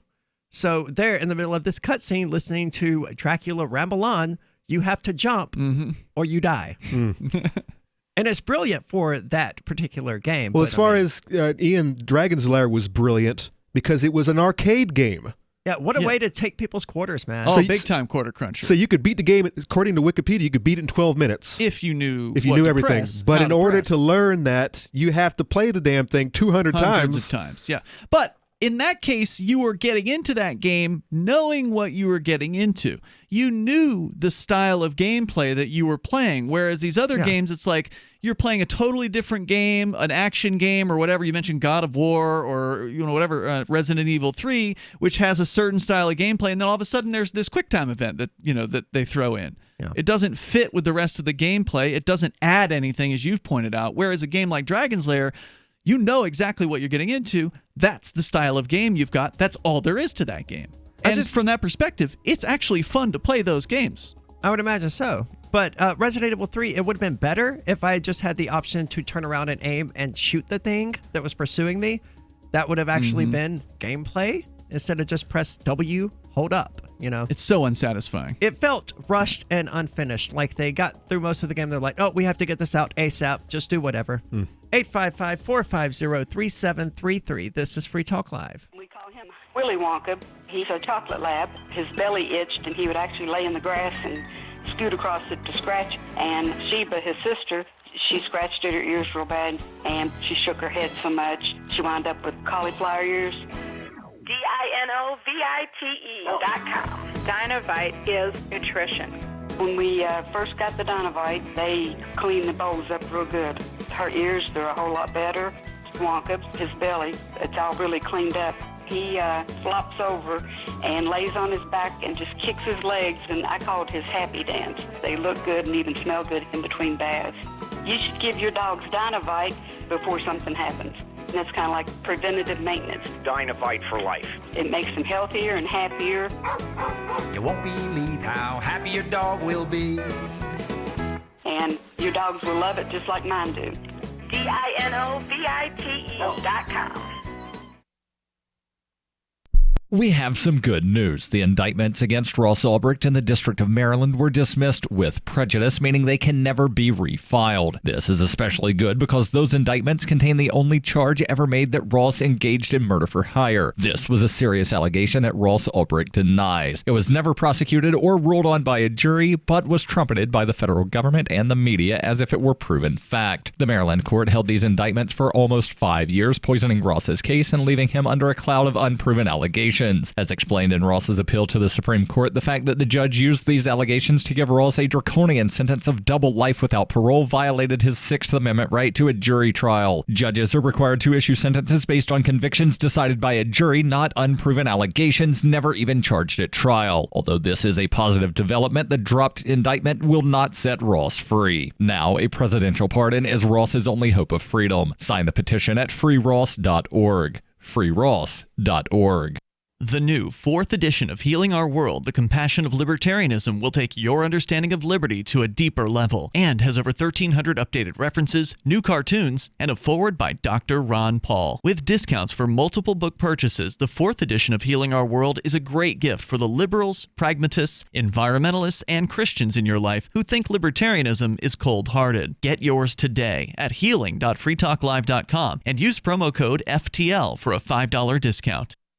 So you've heard all 3 hours of the latest episode of Free Talk Live, and you're still hungry for liberty-oriented audio content? Did you know that we have another 24/7 audio stream at LRN.FM? The Liberty Radio Network airs the latest episodes of some of the best liberty-oriented podcasts on the internet around the clock. In addition to recorded content, you'll also hear live shows like Free Talk Live, originating from our Keene, New Hampshire studio. So listen anytime at LRN.FM. That's LRN.FM. Publicists everywhere agreed this week that the nation's celebrities are in dire need of more fame, stressing that all 6 billion of the world's populace should know every U.S. celebrity by name and face by now. Publicists are calling for an emergency influx of buzz, heat, press, and word of mouth to be administered to the nation's celebrities immediately in order to prevent crucial fame levels from becoming dangerously low. Novelist Edward Milligan told reporters this week that in his new book, By the Water's Edge, he has fleshed out in meticulous detail his own huge and stunningly shitty world. Using in-depth research and the power of his own imagination, Milligan was able to conjure out of thin air every hackneyed character, trite street name, and horseshit backstory in the fictional town of Connors Cove. The complete hack proudly said he has created a universe that readers will feel they can actually reach out and touch. Sources say the prolific writer has not yet been punched repeatedly in the face. In other news, McDonald's opens a new senior citizen play place. This is the Onion News Network. Live video of our Keene, New Hampshire-based shows is streamed on DLive. Please follow and share at dlive.lrn.fm. That's dlive.lrn.fm.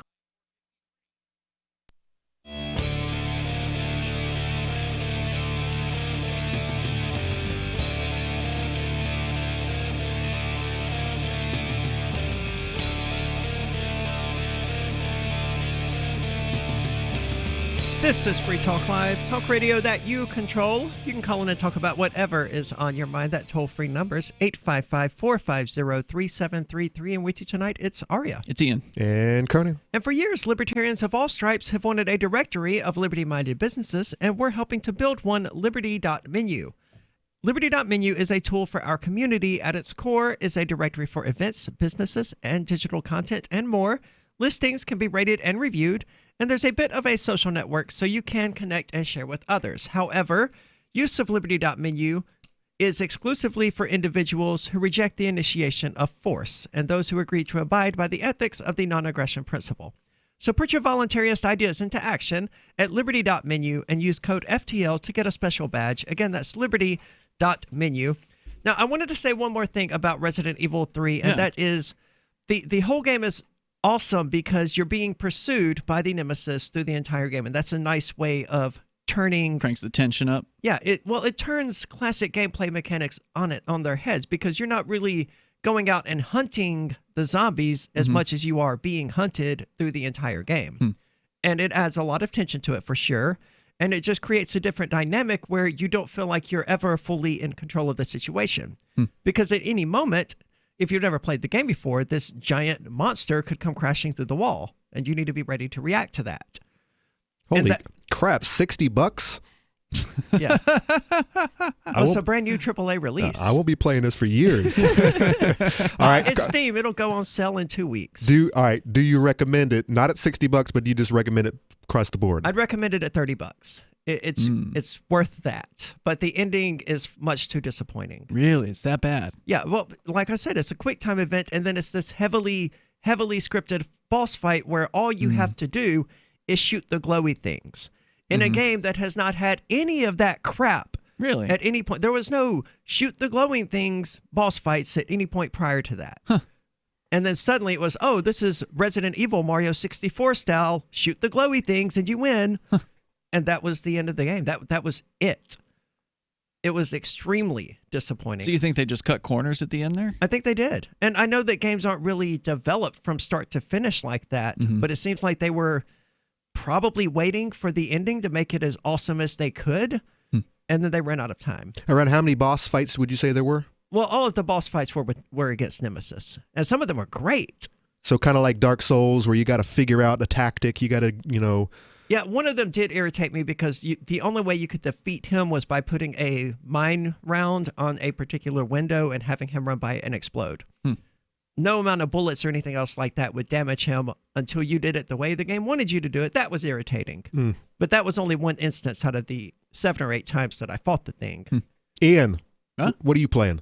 I'm actually playing XCOM Chimera Squad, which I've actually done a little bit of streaming on. It's been a few days, but it's one of the rare times where I've actually streamed a game more than once or more than like one day in a row, because usually I'll like stream once and it'll be 2 or 3 weeks, and then I'll stream a game again. But this is fresh in your mind right now. This one I did 3 times in a row, 3 nights in a row. XCOM Chimera Squad. I'm a fan of the XCOM series. For listeners who are unfamiliar, it is a sort of, I don't know what they call it, isometric view. It's not top down, but it's sort of topped at an angle. And you control a squad. Inwards, you control a squad of guys and gals.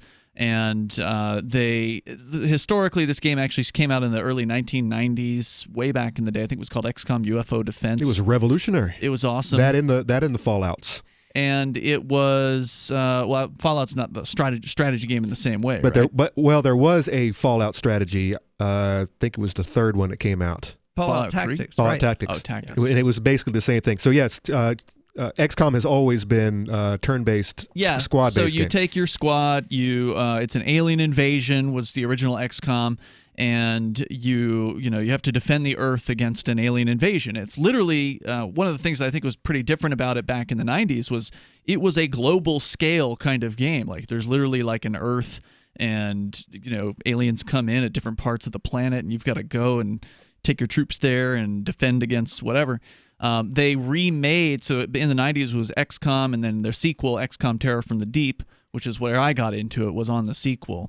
And then they redid XCOM in like 2011 or 2012, I think. So they did it like a reimagining of the original XCOM, and they nailed it. I mean, they really did an incredible job. Did you play the redo? Yes. And I also before that I played the one when they were on Mars. I don't remember that one. I'm gonna have to look up the order, but yeah, definitely the. But the redo was really good. They did a great job of reimagining the game, bringing it up to modern standards, but still keeping the old the gameplay where you would move your troop, and then you'd have like 6 to 12 guys or whatever the number was. I think the newer games maximum 6 or 8 or something like that. But and then the enemies, the aliens, would move their guys, and then you move your guys, and you shoot and you kill each other and blow things up. And there's all kinds of nasty baddies that come out throughout the game, and some twists and turns. And then they came out with a sequel, XCOM 2. So they did a new sequel in like 2016. I've played both of those games, and they're both fantastic. I haven't played 2 yet. They're excellent. It's on sale right now on Steam for like next to nothing. So if you want to pick it up, now's $15. Now's a good time for that. And then they just 2 weeks ago came out with a new XCOM called XCOM Chimera Squad. And they did a few things differently with this one, Conan. This time, instead of moving your whole squad at once, you have to move what they call interleaved. So you got one guy, he moves. Then an enemy guy moves. And then you got another guy moves. Then an enemy guy moves. So they totally changed up the sort of the turn-based. It's still turn-based, but it's interleaved turns instead of squad moves, other squad moves. And so that does some different things to the gameplay, but it works in my experience so far, having been in the game for probably a dozen hours. It should be like Dungeons & Dragons. It should be all based on reaction speed. According to your character, if your character has a quick reaction, like Final Fantasy Tactics, they get to go first, regardless of Well, there is a certain order that is determined, I think, by things like that. To some extent. And I thought that's how the 2012 XCOM worked. And it's not always 1-1. It might be like you got 2 of your guys go, and then 1 of their guys go, but it's interleaved, so it's not the full squad goes and then the other full squad goes. That's a major change. Also, another major change is it's no longer a global thing in XCOM Chimera Squad. It's just one city that you're focusing on. So roughly, I don't think I'm giving away real important spoilers because in my opinion the plot doesn't really matter in these games. I don't really care about them. But in XCOM 2012, you're defending against the invasion. In XCOM 2016, the aliens have won and you are part of the uprising, right? Like you're trying to sounds fun. Come back basically. And then in this game, there's this city where the aliens and the humans are living amongst one another, and the idea is you're like this elite squad of badasses or whatever that has to defend against a potential another alien group tipping or whatever. Like not necessarily alien groups, but groups that want to cause anarchy, right, in the city. So there's like an anarchy meter that fills up. It's a bad thing, right, when the anarchy meter fills up in this game. Oh no, people are being free and getting haircuts and getting their hair blow dried. You have different factions that are competing with each other to take over the fallen landscape? Maybe. I mean, I haven't gotten too deep in the game, but essentially another difference, Conan, is that in XCOM Chimera Squad, the squad you have is very specific, meaning that there are actually voiced characters, whereas in previous XCOM games, they're just sort of like you've got these soldiers and you can make them better and you can name them and you can customize them in certain ways. You're playing on the hardest setting, they can actually die. In this game, you fail the mission if your guys die. So they changed it up because the idea is you have to keep this squad together throughout the entire game. At least that's my understanding so far. So if any one of your people dies, you lose the mission. Ooh, wow, yeah. That's rough. Whereas in the previous games, if your dudes died, they're out, and you got to recruit new soldiers. Right? Yeah, so it's a constant process. You could have had a guy that you had for the last 30 hours. And he dies. That's when you reload a save. Well, that's what I did, but Conan will shame you for that. No. I saved scum the hell out of that game. Okay, I probably reloaded 150 times on that game. So this time I'm actually playing XCOM Chimera Squad without the save scum option, which is called Iron Man or something? Iron Man mode. Yeah. So I've never done that before. I'm doing it on this. I won't do it. But only on normal difficulty. I'm not going crazy with the difficulty, just to see how I do. It's fun. It sounds like a series I should look into. Yep. 855-450-3733. That's 855-450-FREE as in freedom. Now, with orders to stay at home, public health concerns, the reality of illness due to pathogens and viruses, your health is at an all-time high risk. That's why it's critical to take a proactive approach to boost your immune system. You can with new nanocolloidal silver from Americare, our patented process with tiny silver particles, 1/100th the size of a red blood cell, allows for maximum body absorption. Americare's nanocolloidal silver effectively disinfects your body internally, attacking pathogens and viruses while supercharging your immune system. Colloidal silver is antibacterial and antiviral. Simply put, it prohibits bacterial respiration, suffocating viral cells, preventing the virus from replicating. And now, due to public health concern, AmeriCare is authorized to offer our lowest and best price ever, around $1 a day, but supplies are limited. Purchase nanocolloidal silver now at immunesupportnow.com. That's immunesupportnow.com. These statements have not been evaluated by the Food and Drug Administration. This product is not intended to diagnose, treat, cure, or prevent any disease. Supplies are limited. Hand sanitizer is not an option, it's now a must-have. But where can you find it? Online at 2020safe.net. The highest quality hand sanitizer that destroys microorganisms and prevents transmission of pathogens, now available in a 1-liter bottle with a bonus at 2020safe.net. When you order a 1-liter bottle of our high-quality hand sanitizer, you'll receive a 30-count bottle of Immune Booster, a $14.95 value, free by using code GCN at checkout. 2020safe.net offers many natural products to help support health and help you live a more fulfilled life. From germ-zapping hand sanitizer to immune-building nutraceuticals to natural stress, anxiety, and sleep aids, 2020safe.net has what you need in stock today. Just click 2020safe.net. That's 2020safe.net to get our 1-liter bottle of high-quality hand sanitizer with your bonus free 30-count bottle of Immune Booster. Remember to enter GCN at checkout and the bonus is yours free. Go now to 2020safe.net.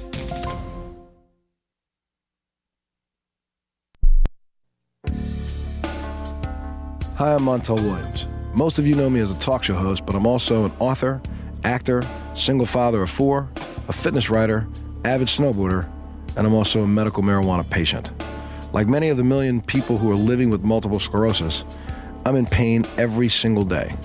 And sometimes my nerves are so raw that if you brushed up against me in an elevator, I'd scream.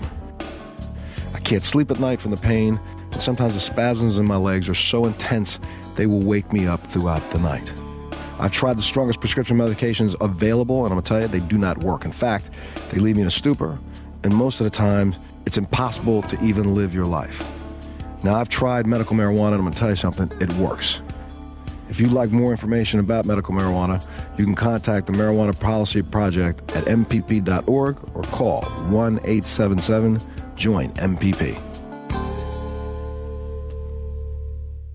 If you want to know the latest about Free Talk Live before we go on the air, all you need to decide is how you want it delivered. It's your choice. Visit news.freetalklive.com to receive our usually weekly news updates by email. Plus, we have a Twitter account at twitter.freetalklive.com, and you can follow us on the decentralized Mastodon platform at toot.freetalklive.com. So please follow us at toot.freetalklive.com and sign up for our emails at news.freetalklive.com. Cell 411 is a free app for Android and iOS that replaces government-controlled 911.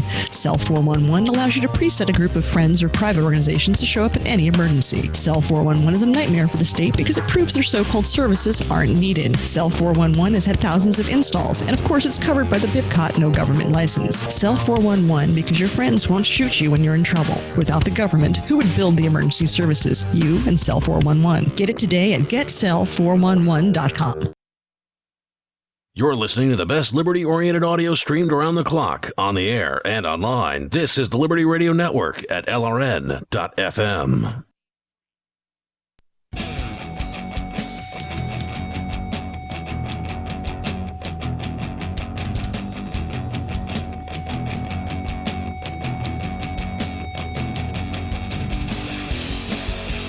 This is Free Talk Live, talk radio that you control. You can call in and talk about whatever is on your mind. That toll-free number is 855-450-3733. With you tonight, it's Aria. It's Ian. And Conan. And if you've been listening, you've been learning the various ways we've been occupying our time now that His Excellency King Sununu has restricted our options for leisurely activity to the extent that he has.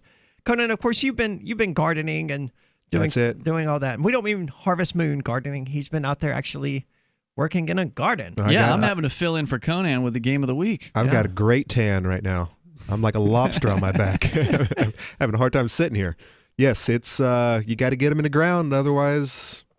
Yeah, we only have so many months of growing season here in New Hampshire. Well, we're hoping that soon our leisurely activities will resume some level of normalcy. Nope.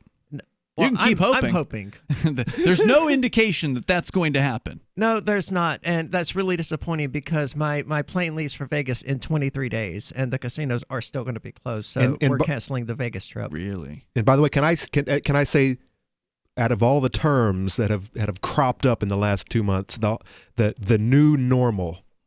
It's awful. I want to throw a brick through something when I hear it. It's like, no.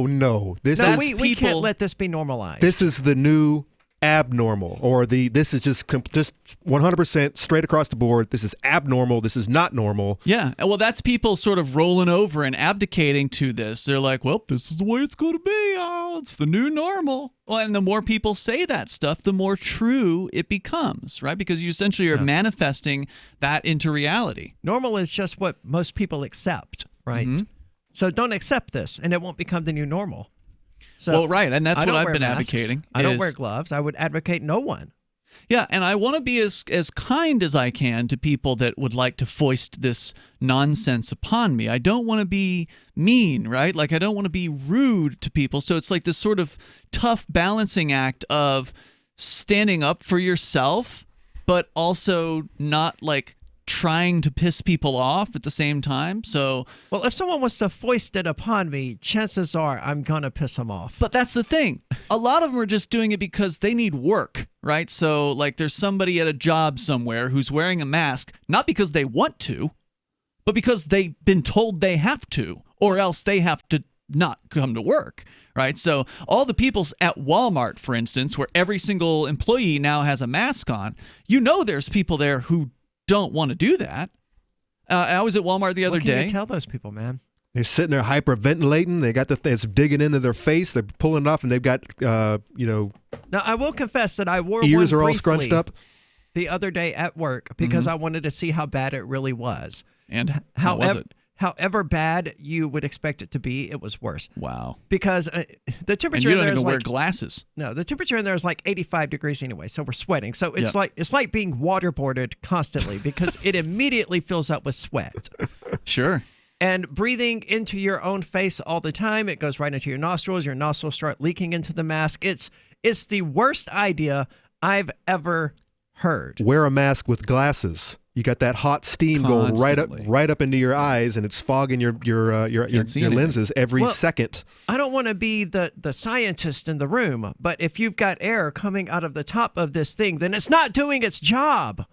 Well, that's literally what it's supposed to prevent. I'm not even sure what the argument is. I think it's something about your spittle getting launched all over the place. But its job is to acclimate people to living in a medical authoritarian hellscape. It's fear control. That's what the job is. The job is to have people, average people, see people everywhere with these things on and think that something's being done.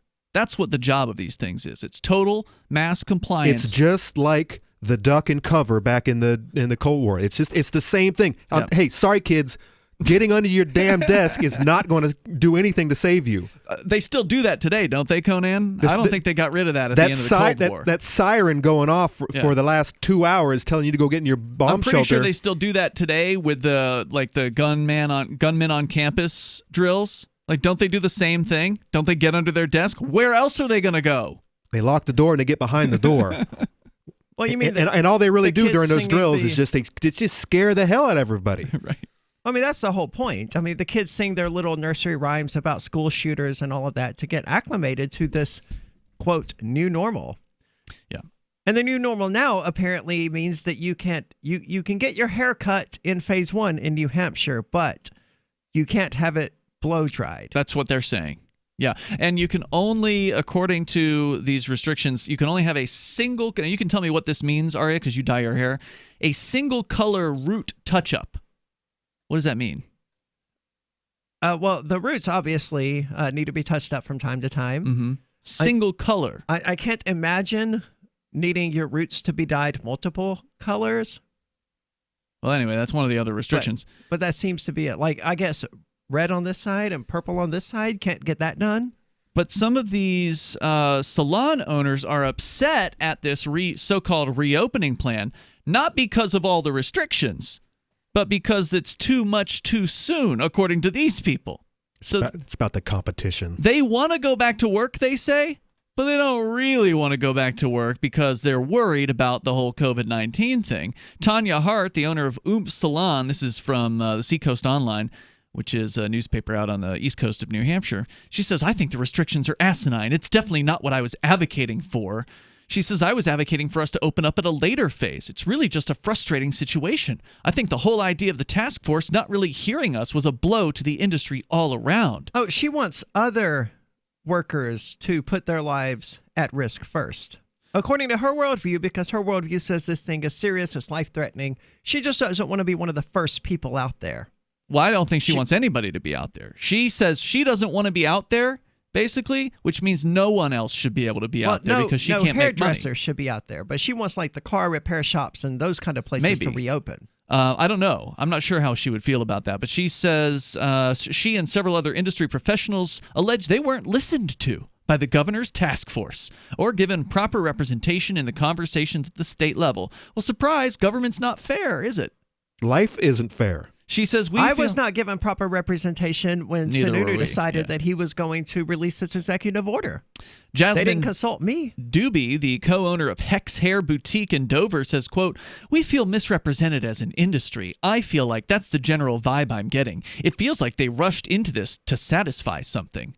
Amy Martinez, the owner of... That's how I feel about the quarantine. That's amazing. Redhead Studio on State Street in Portsmouth said salon owners are, quote, outraged. She says they have essentially two options. Quote, we keep our business closed and jeopardize losing our clientele to competing salons who are opening. There it is. Or we open and put ourselves directly in harm's way.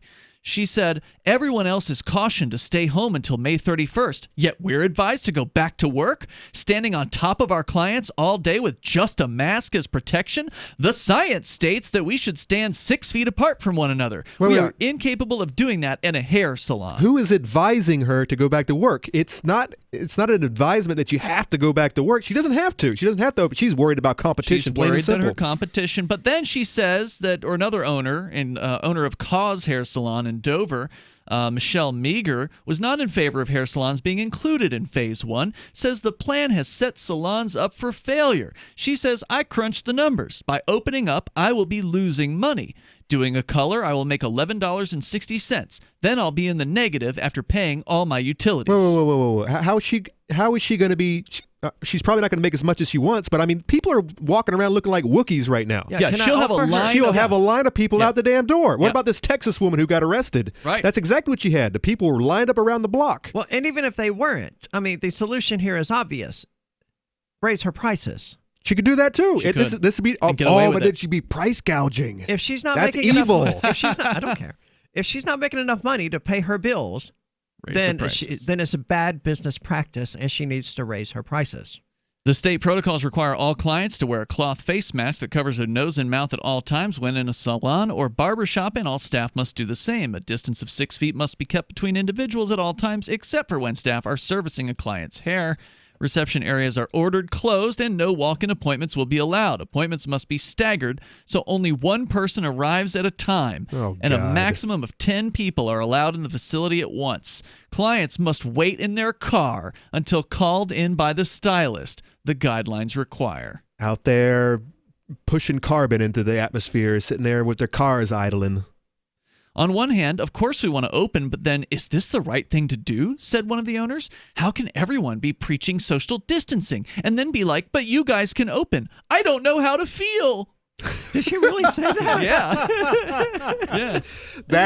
That is it in a nutshell. These people, they don't know how to. Bunch of NPCs, man. Yeah, they don't have any opinions. They've got a script. They were written to only react in one way or another, and they don't know how to handle this. Well, see, they're losing their minds. Their whole support for the quarantine was that this is what medical professionals, It's what Bill Nye said. Yeah, and now the government is going against what those same medical professionals say. Some governments. They've got two authorities. Remember when you first heard about Bitcoin? How long did it take you to realize this little project would soon change the world? Do you kind of wish you had gotten involved sooner? Well, now's your chance to be part of the next revolution in money. Intercoin is working to finally make crypto go mainstream. It's designed to be scalable enough to support everyday payments and even elections without the state. Bitcoin was originally supposed to be a peer-to-peer cash system, the way we would all pay one another without having to trust any third party. But instead, over time, it mostly became a store of value. That's because every 10 minutes, the Bitcoin network must put all transactions into a block, and that block can only hold so much. If crypto is to become mainstream, for everyone to use it in everyday payments, we need a new architecture, one that's as secure as Bitcoin while being far more scalable. Check out intercoin.org to find out more, and maybe pick up some of those coins for yourself.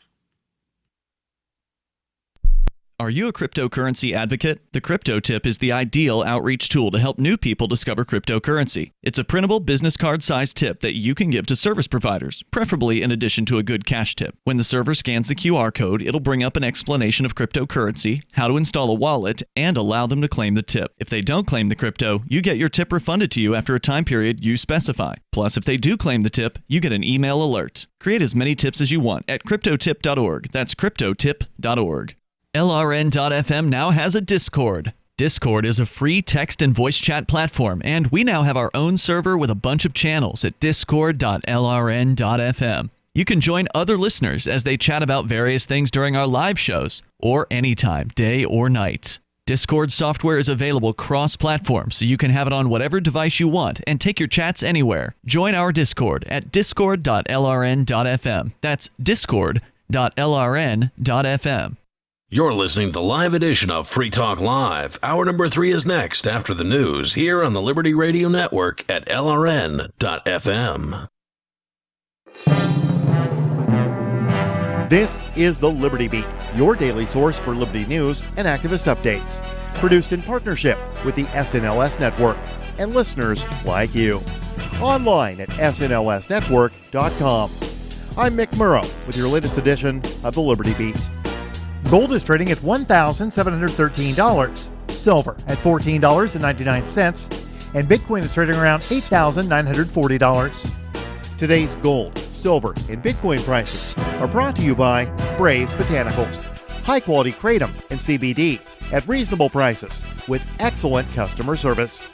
Brave Botanicals is activist-owned and mission-driven. The Liberty Beat and Brave Botanicals believe so strongly in the power of kratom, we're giving it away for free. Just go to libertybeat.news/freekratom.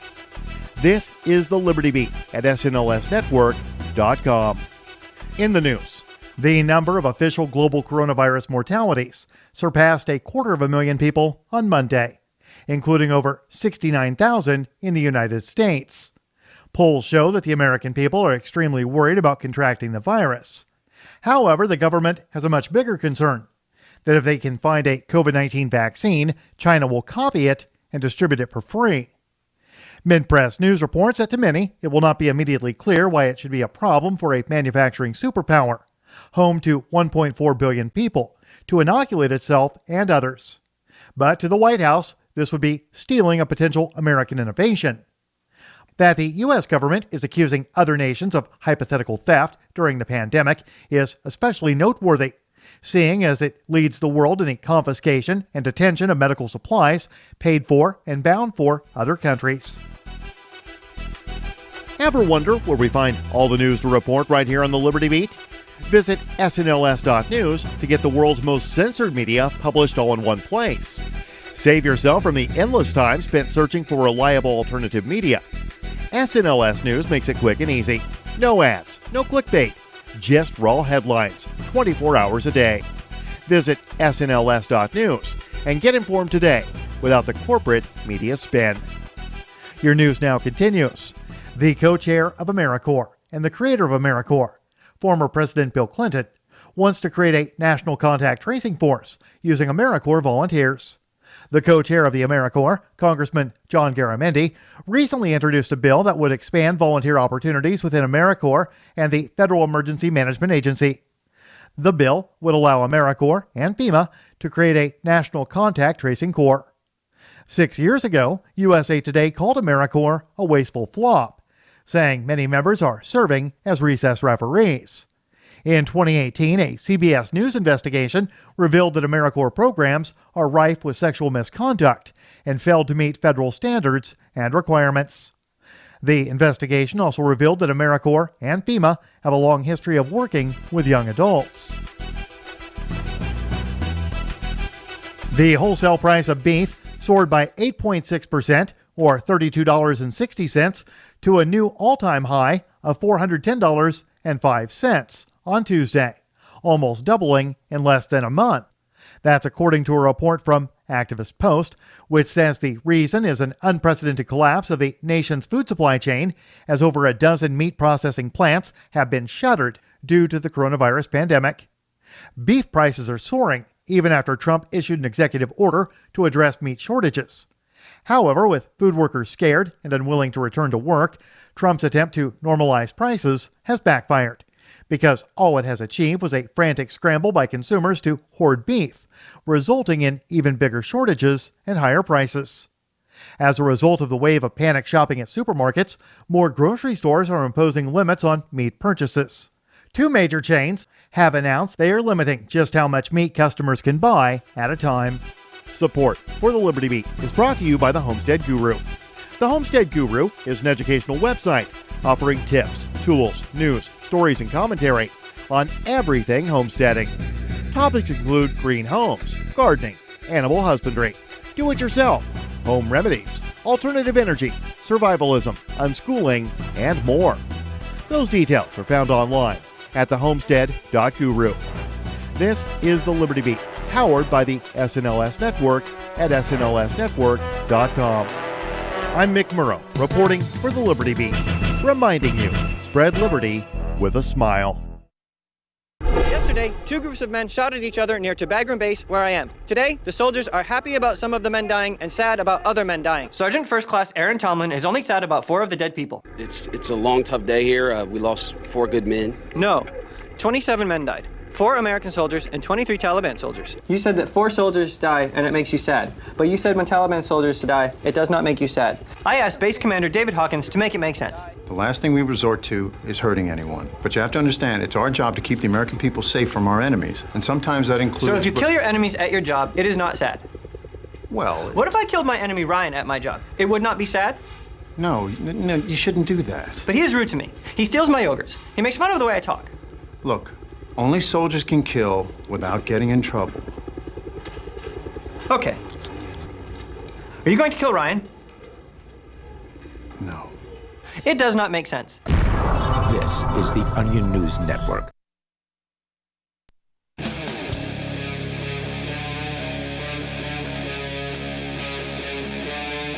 Free Talk Live.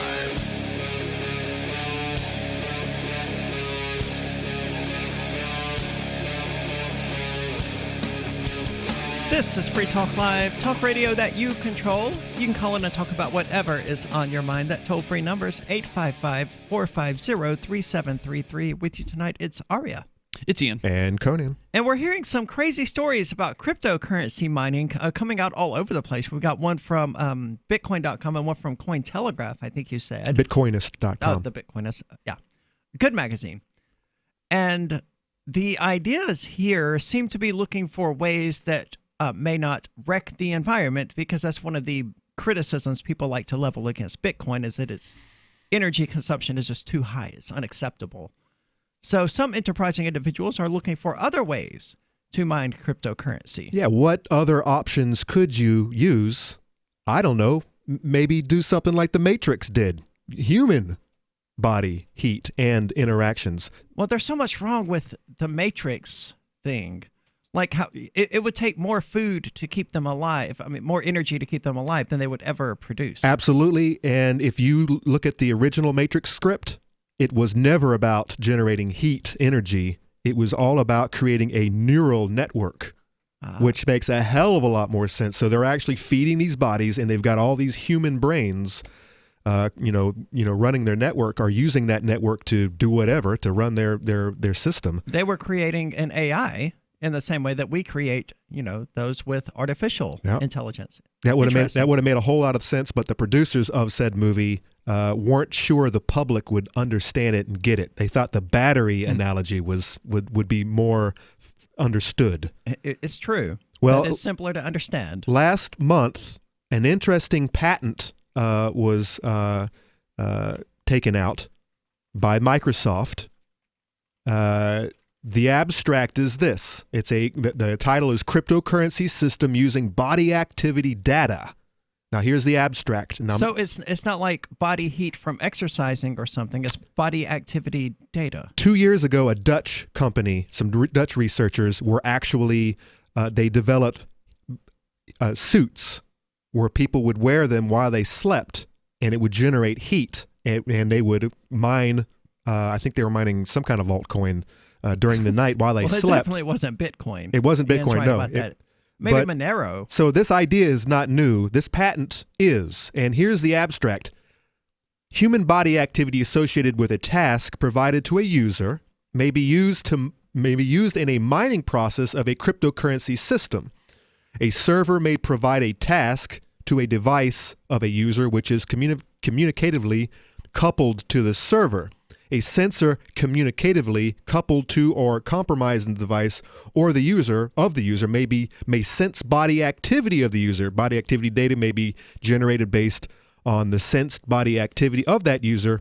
The cryptocurrency system communicatively coupled to the device of the user may verify if the body activity data satisfies one or more conditions set by the cryptocurrency system and award cryptocurrency to the user whose body activity data is verified. Okay, so that doesn't make any sense to me. Well, it's a lot I'll explain it. It's not mining, first of all. It's that Microsoft is going to have Microsoft Coin or whatever, and you're going to wear your little fitness watch, and it's going to tell you to do 50 jumping jacks or whatever. It's going to monitor your heart rate to make sure you've done those, and then it will award you with 50 Microsoft coins or whatever coins, for doing probably. It. But it's not actually doing any mining. Or skip the jumping jacks, or it'll be something like just sitting there behind your screen watching ads and clicking on the ad after you finish watching it. Well, you can already do that. Well, there are already, they're probably scams, but there are already applications on Google Play and iOS that will very microscopically award you with Bitcoin for watching advertisements. Of course, you have to watch thousands of advertisements. Except we don't already have our chips as well that talks to this mining server. So as soon as we it's not mining, it's armbands, just an altcoin delivery service. Yeah, I'm glad that you not even altcoin, in that a lot of altcoins are mined. But I'm glad you clarified, because as I was listening to Conan explaining this, I'm like, this doesn't make any sense. This isn't mining. And so what you're saying is this is just some sort of a points system, an awards points, Microsoft points system. I think it's a tracking system. It's part of it. Well, it's the reason to use the tracking system. It's like, oh wait, we have this. You get bonuses. You get bonuses. You have an incentive to have your armband on, or your headband, or your chip, and you can sit there. Oh, and we can throw propaganda and stuff at you that you have to watch and click on it, verifying that you got it, and you'll get some Microsoft coins for doing all of this. But I don't know that any sort of body activity can be monitored from clicking on an ad. You know, it's going to be more like jog for half a mile, or be in a certain place. You know, once you walk past a certain location a certain amount of times, it's constantly tracking you, knows where you're at. And so does your mobile phone. I mean, none of this technology is new. They're just creating a reward system to reward people for exercising, it sounds like. I don't know that Bill Gates cares about you being healthy. Well, Apple I doesn't heard that he care wants either. to exterminate people. No, the whole thing about Bill Gates and Big Pharma, by the way, is keeping you ill and keeping you buying their drugs forever. They don't want you to be healthy. That's the last thing. Well, the companies making the fitness watches and all that crap, they don't care if people are healthy either, but the people care. Mm-hmm. And so the companies will cater that. Nike doesn't care about Colin Kaepernick. But the people cared, so what they they'll hired do, him for a commercial. They'll have different programs. Then they'll have the health nuts out there. They'll have their fitness watches, and they'll be running 3 miles a day or whatever, and doing their jumping jacks. And then let's not leave out all of the couch potatoes. They'll have their things to do too. They'll have their options available. We already have those with Steam Achievements. Exactly. Well, and that'll be another option. So you have your gamers. Xbox Point Achievements. I mean, those already exist. But are you getting crypto for it? Well, they're not even talking about that. Is this going to actually be a crypto, or is this just some digital currency? All it says is crypto. It hasn't even. That's in the future. I mean, you do in fact get money from playing video games on Steam, thanks to their trading card platform. You get trading cards for playing games, and you can turn around and sell those for like 9 cents a piece. Yep. So yes, it already exists. It's not cryptocurrency. And this probably won't be either. But you can, in fact, be paid for sitting there playing And it probably won't be backed by any kind of mining or blockchain either. It might just be coins that are they have a certain amount of, or not. Yeah, they just can a inflate private them. currency. Just like every video game has its own little private currency. So that was the actual patent. And by the way, curiously enough, here's the patent number. WO 2020 060606. Oh, I heard about this. I heard that Bill Gates had a patent 666. Isn't that interesting? They say that, and they say the world order isn't, or the world order, WO isn't world order. It's basically the publication, all the world applications, I think. Well, 060606 isn't 666 either. That's a totally different number. No, but it's very for the people that are reaching convenient. for meaning, it gives them something. Here's the article from Bitcoinist.com. Microsoft wants to create a new cryptocurrency that's still mined using POW, except proof of work, except replacing expensive, power-intensive mining rigs. Mining rigs with basic human energy. If that sounds a little strange, you should take a dive into the details of the patent published yesterday, filed by Microsoft. It's called Cryptocurrency System Using Body Activity Data. So they actually are using the word cryptocurrency, okay. Yeah. Well, so did Facebook. But whether or not it's cryptographic or whether or not it's a currency or if it's just a catch-all term that these major corporations are using for digital currencies. According to the patent, Microsoft's cryptocurrency would make use of body activity data. This would allow individuals to mine crypto and replace. I wish they would stop saying mine. And replace the needs of ASICs, the mine rigs. It sounds a little. I don't believe it. It sounds a little otherworldly. I think the two things are totally related, and that somebody got a hold of this patent, didn't understand what they read, and wrote an article about it. No, I just read you I read you the abstract. I know, and it has absolutely nothing to do with mining and ASICs. But that's what it's. That's what this person who wrote this article thinks, and I don't think they're right. No, they completely misunderstood the patent. They don't know what they're talking about. It's much more like that system that rewards people for exercising or for playing video games. Or I read Nothing the abstract is that said mining process like 4 times, all on body activity. Yes. Talking to the mining server. These all right, so the mining server, the server may be mining them, but that doesn't mean the person is. The person is just getting them. I agree with you completely. I don't think this is anything. Has nothing to do with actually mining cryptocurrency. This has to do with tracking people. 855-450-3733. That's 855-450-FREE, as in Free Talk Live. Bitcoin.com has launched a trading platform at local.bitcoin.com, allowing you to buy or sell Bitcoin Cash via dozens of payment methods like PayPal, Venmo, bank deposit, remittances, or meeting in person with cash. There are no ID requirements to sign up for and use the site, and all communications between buyers and sellers are encrypted. Finally, a global trading platform that respects your privacy. Visit local.bitcoin.com to get started trading Bitcoin Cash. Local.bitcoin.com. We call him Willy Wonka. He's a chocolate lab. His belly itched, and he would actually lay in the grass and scoot across it to scratch. DINOVITE.com. Dinovite is nutrition. His belly, it's all really cleaned up. He flops over and lays on his back and just kicks his legs. I call it his happy dance. You won't believe how happy your dog will be. DINOVITE.com. Got shaving irritation? Shave Secret shaving oil can help stop it. Shave Secret doesn't cost much and is an all-American product. My name is Chuck Howard, and I developed Shave Secret and pioneered its use starting back in 1991. Ingrown hairs drove me nuts for years. Shaving oil changed all that. Why put up with ingrown hair, bumps, red rash, nicks, and cuts? Shave Secret provides men and women with what we believe is the best shave ever. Our proprietary blend of 100% natural base and essential oils plus a hint of menthol was designed to help eliminate shaving irritations like ingrown hairs, bumps, red rash, nicks, and cuts. We'll lose those shaving irritations. Available at Super Walmart, H-E-B, Wegmans, Giant Eagle, Discount Drug, Navy and Marine Exchanges, Amazon, and ShaveSecret.com. Use the code FTL for Free Talk Live and get a discount. Shave Secret, the best shave ever.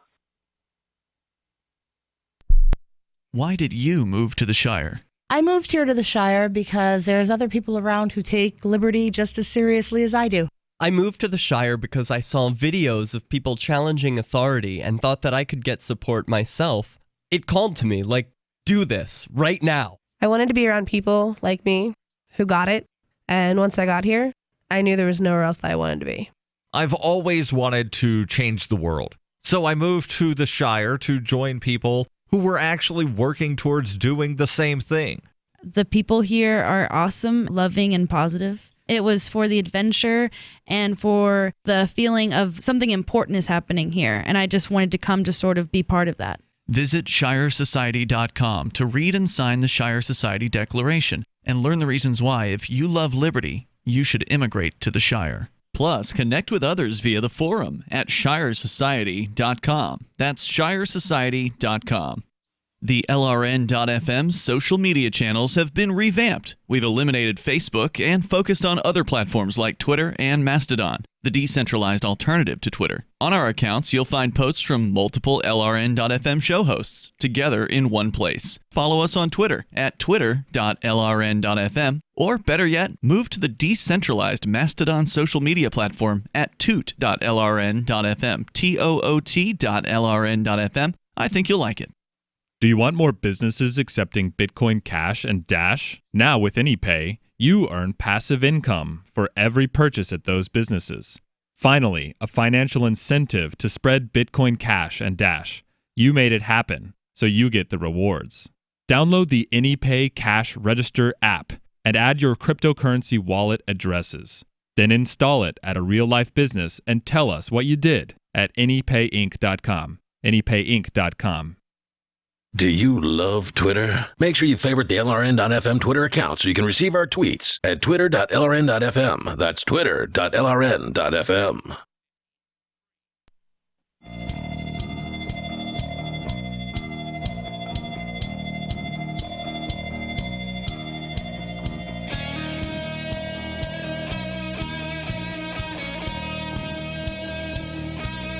This is Free Talk Live, talk radio that you control. You can call in to talk about whatever is on your mind. That toll-free number is 855-450-3733. With you tonight, it's Aria. It's Ian. And Conan. Communities issue their own currency backed by Intercoin. They can choose to inflate the circulating supply of their own money to spend on internal projects, or they can choose to tax certain transactions and remove money from circulation. These activities deterministically change the exchange rate of the community's local money to Intercoin without affecting the other communities or the rest of the Intercoin ecosystem. Each community can choose its own policies and openly program them into their coins.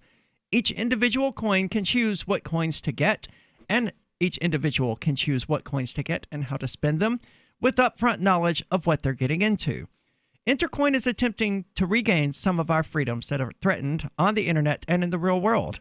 We think that is important here on Free Talk Live, so important that Free Talk Live accepted $40,000 worth of Intercoin tokens from intercoininc.com.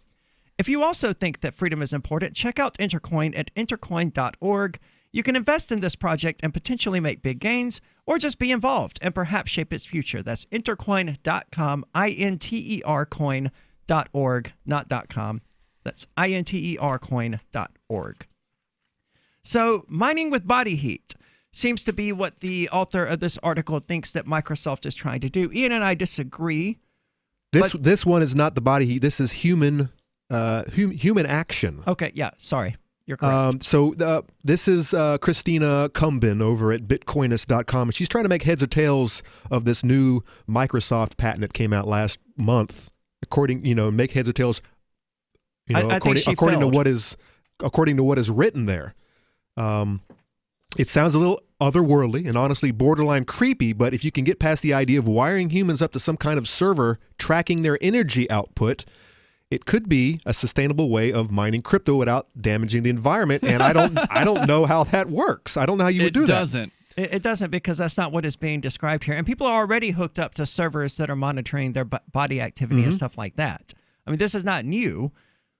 So how does it work? As per the patent, Microsoft I can't states... wait to hear her describe how this works, considering she does not understand what is going on. Microsoft states that human body activity needed to mine cryptocurrency could be very simple. We're not talking about forcing tribes of gym goers to run 20K here. In fact, it could be as little as, and this is from the patent, a brain wave or body heat emitted from the user when the user performs the tasks provided by an information or service provider, such as viewing an advertisement or using certain internet services, can be used in the mining process.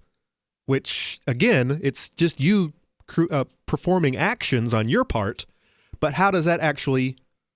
It would have to generate energy that is going to some sort of mining computer. Some kind of significant energy too, I would think. Yeah, and in this case, there's no such transmission. It's just relaying the data, not the energy. The document goes on to say that this type of activity would replace the massive computation work currently required by some conventional cryptocurrency systems.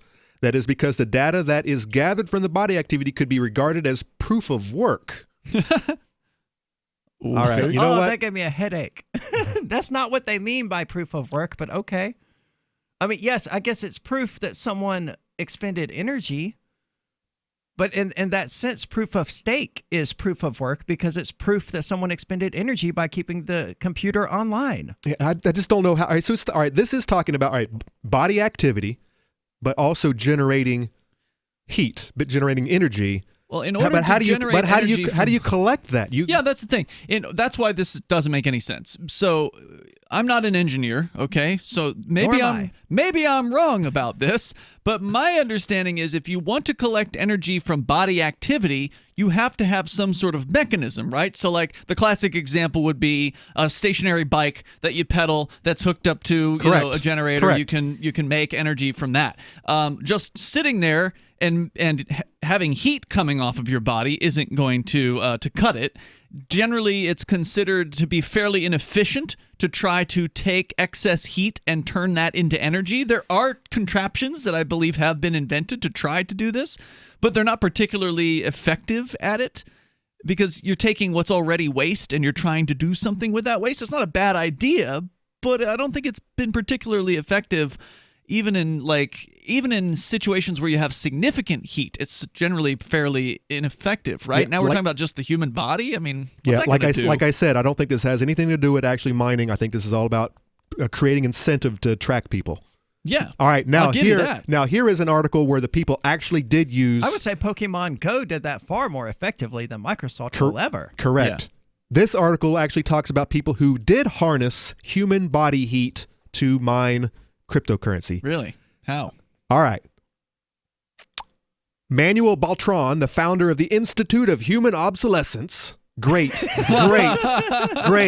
title. We're off to a great start here. Yeah, and these guys probably didn't. These probably the same guys are talking about spraying the skies with dust particles to reflect the sun back into out of the atmosphere. See, to me, it sounds more like a transhumanist thing. Yeah. Like humans are obsolete, and we need to start supplementing our bodies with chips and AI and things like that to improve upon ourselves.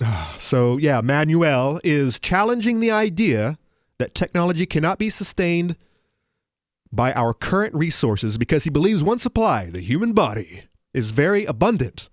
The Institute has been running various operations that consist of researching and developing biological labor, with the current project tethered to mining cryptocurrencies.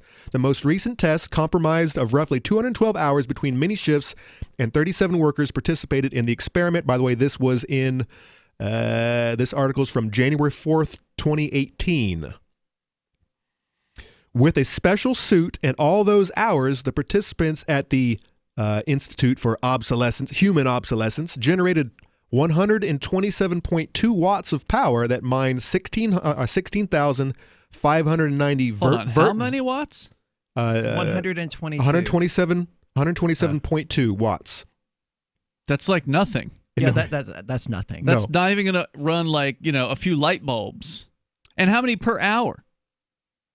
Well, the entire experiment took 212 hours mixed between 37 workers. Uh-huh. While they were sleeping, so not very much power at all. But your typical incandescent light bulb requires 60 watts of power per hour. That's right. So they almost had a light bulb shine for 2 solid hours with 37 people over 212 hours, hooked up to suits that cost God knows how much money. Exactly. All right, now this is the problem with the Matrix. This is not an efficient way. This of is doing why the original anything. Matrix was never about body heat. It was about a neural network of human brains all hooked up together. So anyways, 127 watts got them 16,000. It cost 6 cents per hour to run that bulb. So 1.2 cents would have totally eclipsed the amount of energy they generated with this probably multi-million-dollar study. They got 16,000 Vertcoin, Dash, Ethereum, Litecoin, Startcoin, and Lisk tokens. No, they didn't. According to the researchers, humans can generate 100 watts while resting, and most of the time, 80% of the energy goes to waste. You said they can generate 100 watts, but all they managed to generate in 200 and something hours was 120 watts? Yep. Unless that's per hour or something. Does not compute.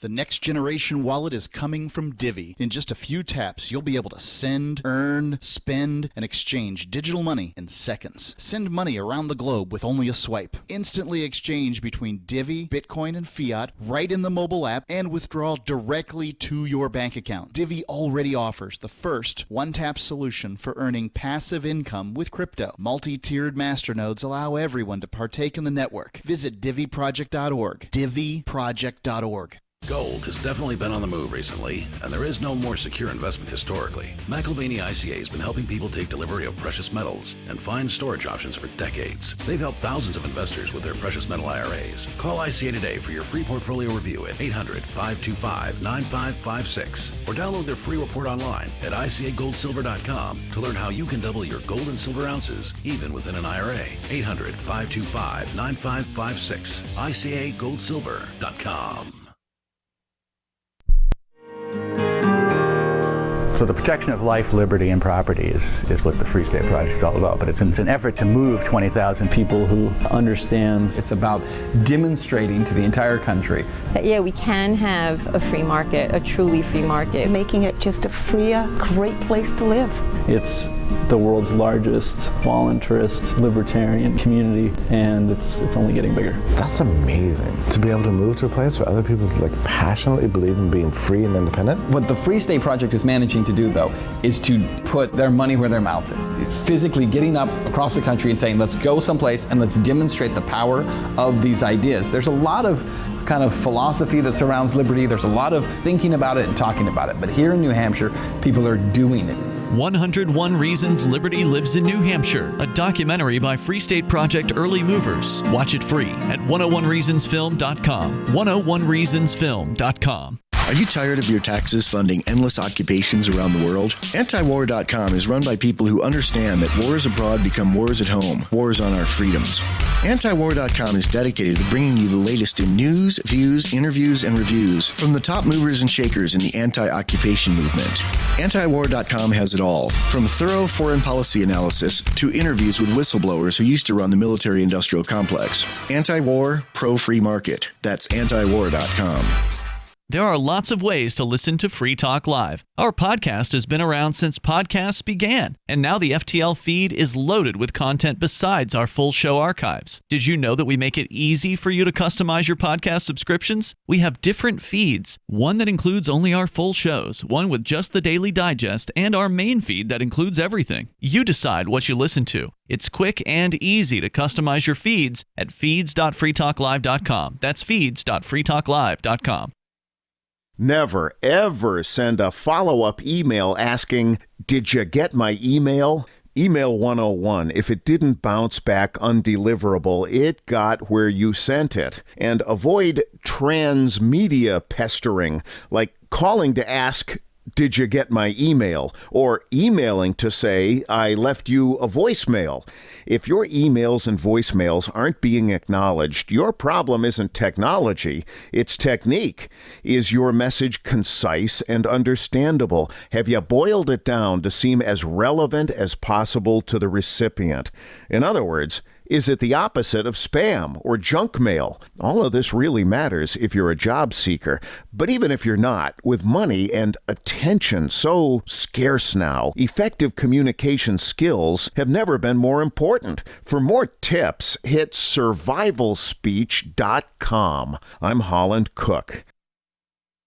You can put the Liberty Radio Network on the air in your area. Visit broadcast.lrn.fm to learn how. Broadcast.lrn.fm.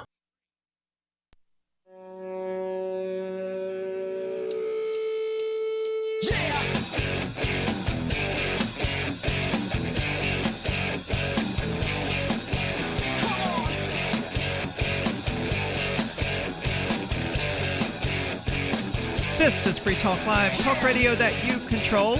You can call in and talk about whatever is on your mind. That toll-free number is 855-450-3733. With you tonight, it's Aria. It's Ian. And Conan. And you can join liberty-minded voluntarists, anarchists, and libertarians from June the 29th until July the 5th for Fork Fest 2020 at Rogers Campground in the beautiful White Mountains of New Hampshire.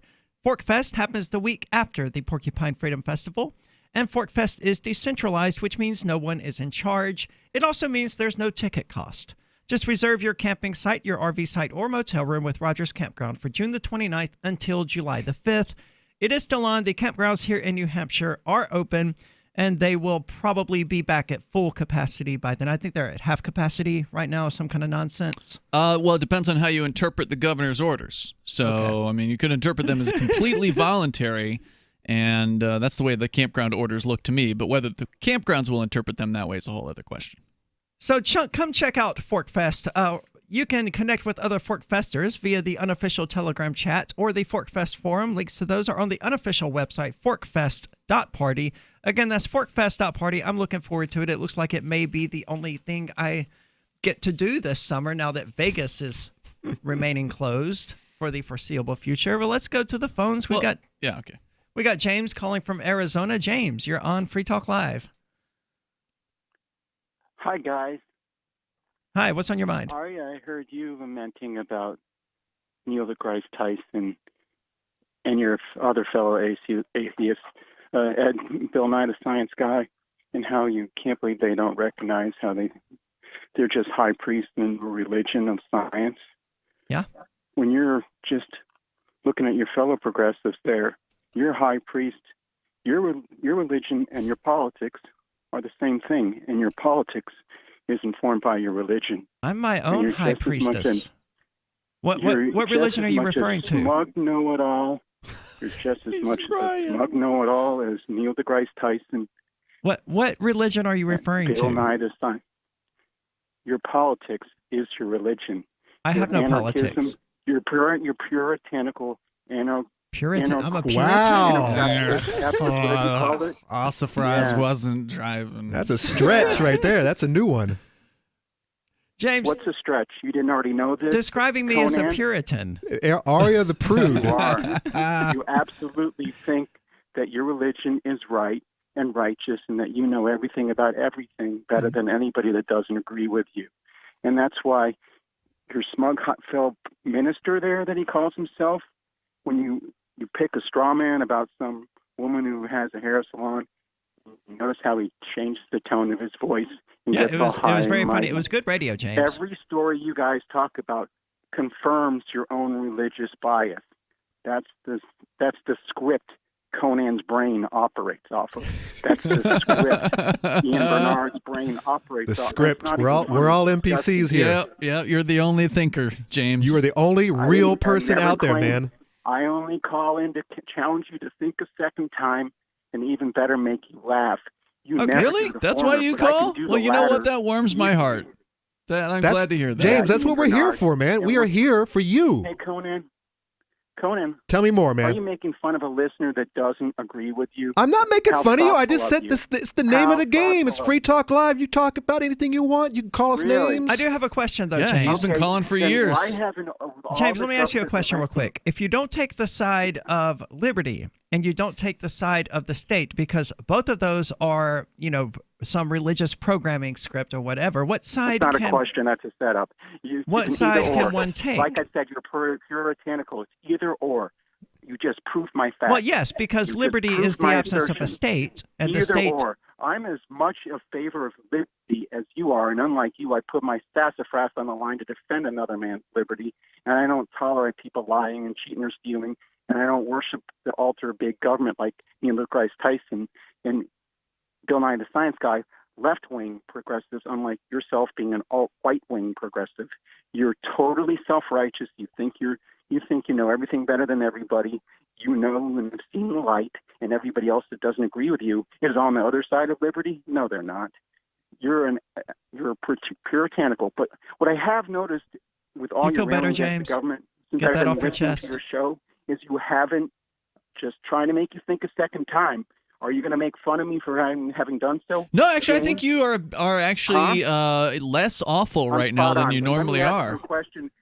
Spot on about. Let me ask you a question, Aria. How come you and that loser Conan aren't railing against the government of the Corona Communist Party of China that started this virus? Because I'm not in helped China. It spread. Yeah, there you go. Yeah. They're anti-liberty as they come, and you're not fighting them. Well, actually, James, we've covered the Chinese government a number of times. I mean, maybe we're not covering them. Maybe we're not covering them tonight, but I mean, we've certainly covered the Chinese government and their oppression, for instance, of the Muslim Uyghurs in the, I think, the northwestern portion of the continent, or not continent, but the country there.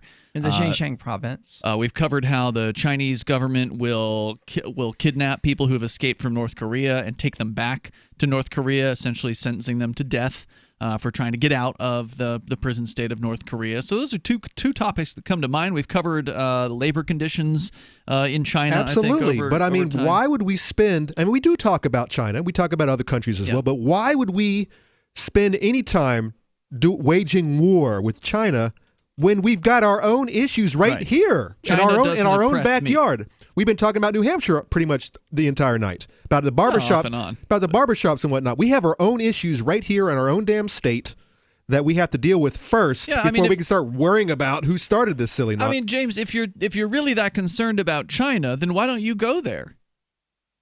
James? Be happy to respond to all that malignant crap that just came out of Conan's mouth.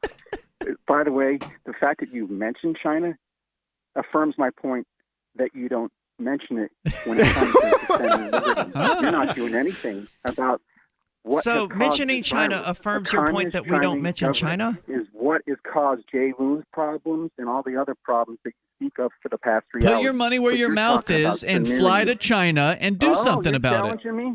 Why don't you come with me, Minister? Huh? Because I don't care. Where it is.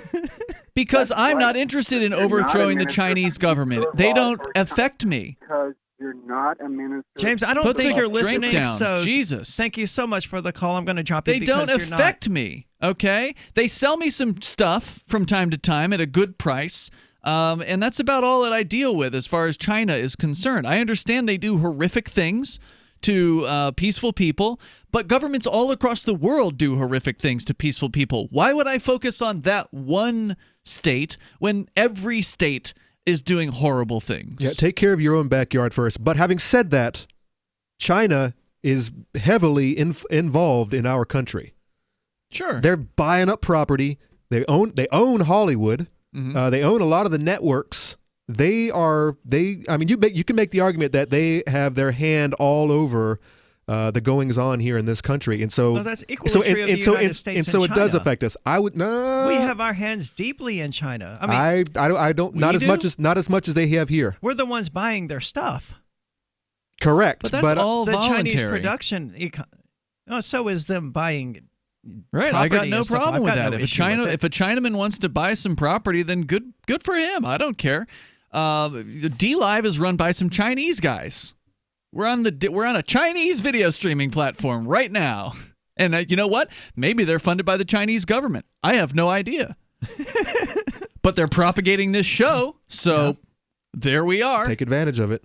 I buy stuff from Wish all the time, and I realize that the worker conditions there are deplorable, but you're going to get that shopping at Walmart as well. So, I mean, well, hopefully, 6 of one, half a dozen of the other. Hopefully, this is just a stepping stone for the Chinese lower class to move up into the middle class. typically, and this is typically the way that countries evolve, the economies evolve over time, is they have to start somewhere, and usually it's dirt poor, and they work their way up until they get to our level, where they've gotten too high up the ladder. If you have and a bunch of poor people who are unemployed and you start paying them to do stuff, you liquidate the poor and unemployed by paying them to do stuff. Let's come back to the Institute of Human Obsolescence and see what they've got to solve this problem of workers. Upload to the Matrix. This is Free Talk Live, 855-450-FREE. We've all seen and perhaps use the alcohol-based hand sanitizers. Have you noticed how it dries your skin, and as soon as the alcohol evaporates, it's no longer effective? GCNteam.com has alcohol-free antibacterial soap and foam meeting or exceeding all requirements set forth by the United States Food and Drug Administration. Come to GCNteam.com, keyword antibacterial, or call 877-878-4203.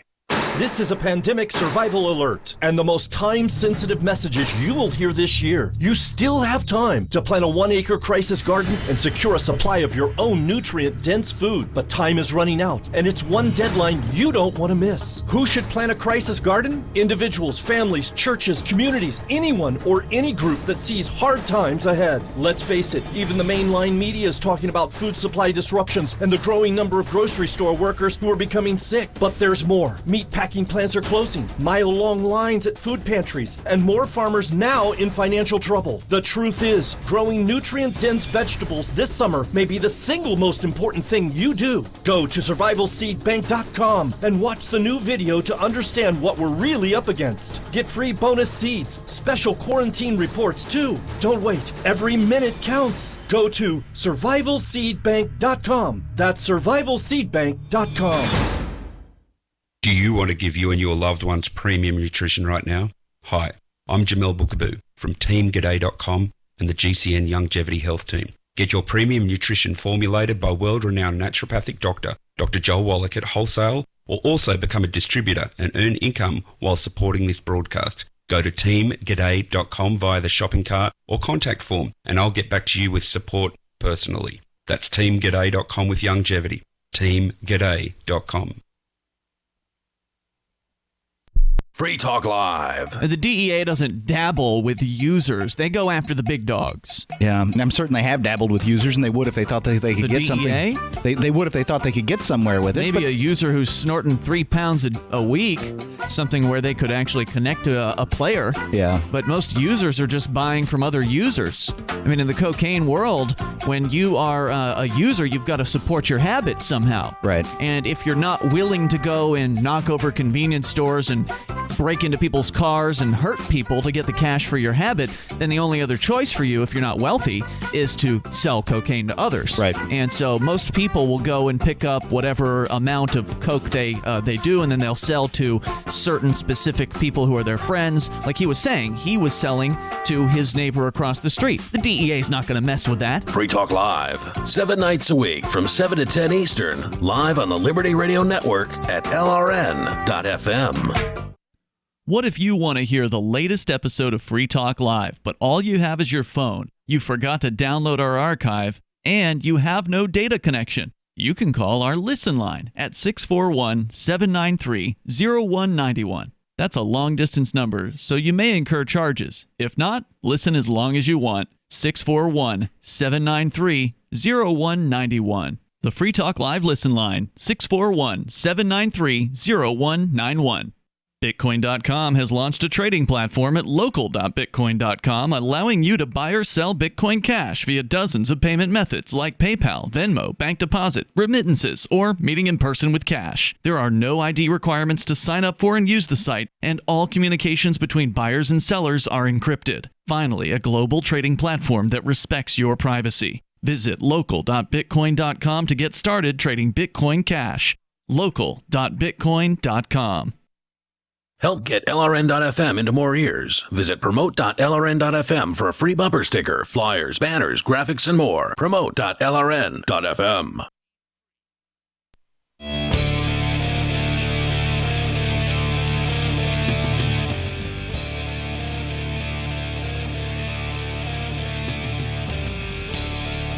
This is Free Talk Live, talk radio that you control. You can call in and talk about whatever is on your mind. That toll-free number is 855-450-3733. And with you tonight, it's Aria. It's Ian. And Conan. I want to say thank you to John Rosted, who is tonight's amplifier. That means he's a member of the AMP program that you can find at amp.freetalklive.com. It stands for Advertise, Market, and Promote. It's money that is used strictly to advertise, market, and promote Free Talk Live. So if you like the show, if you want to help us get on more radio stations, then you might consider checking out the AMP program. It comes with a number of cool little features like the AMP-only call-in line on discord.freetalklive.com, the AMP-only Facebook group, and the AMP-only chat room. So again, thank you so much, John Rosted. Be sure to check that out. That's amp.freetalklive.com, amp.freetalklive.com. Now, getting back to this Institute of Human Obsolescence, or whatever they're calling themselves, are they not, in fact, run by humans? Well, they're singularities. They want to evolve to the next level, and this is it's a neat idea. It's a nutty experiment, and from the stats that we're reading, they're deplorable. They're not worth anything. But I mean, I guess it's a step in the right direction, and according to that, in what direction? I mean, it looks to me like I don't think humans should be in the business of trying to direct human evolution. I don't think we have the wisdom or the knowledge to do that. But they literally say, but aren't we gods, Aria? Isn't that the whole purpose? I'm a god of myself, not of the species. I mean, we're creators. So, and as individualists, I try to better myself every day. And according to what you determine to be better. Correct. And this guy. But are you right? If I'm bettering myself and I'm not hurting anyone else, then it doesn't really matter. That's true. It doesn't really matter if I'm failing at what I'm doing.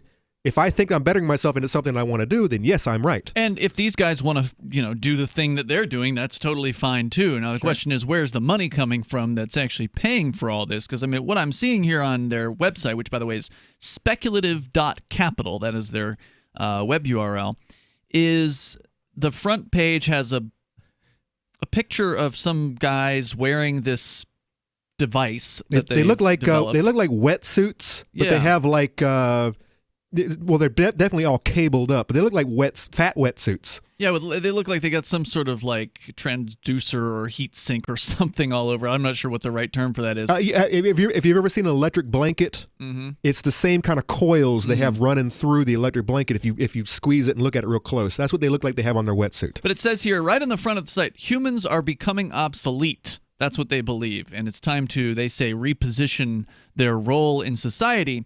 And then they go on to talk about how they consider this to be labor. Sleeping. Down. Sleeping. Laying down. I don't know how comfortable you could sleep in this particular device, but presumably they tried to do that. But just laying down on this bed hooked up to this thing, they're now trying to claim that this is some sort of new paradigm. This is work, according to these people.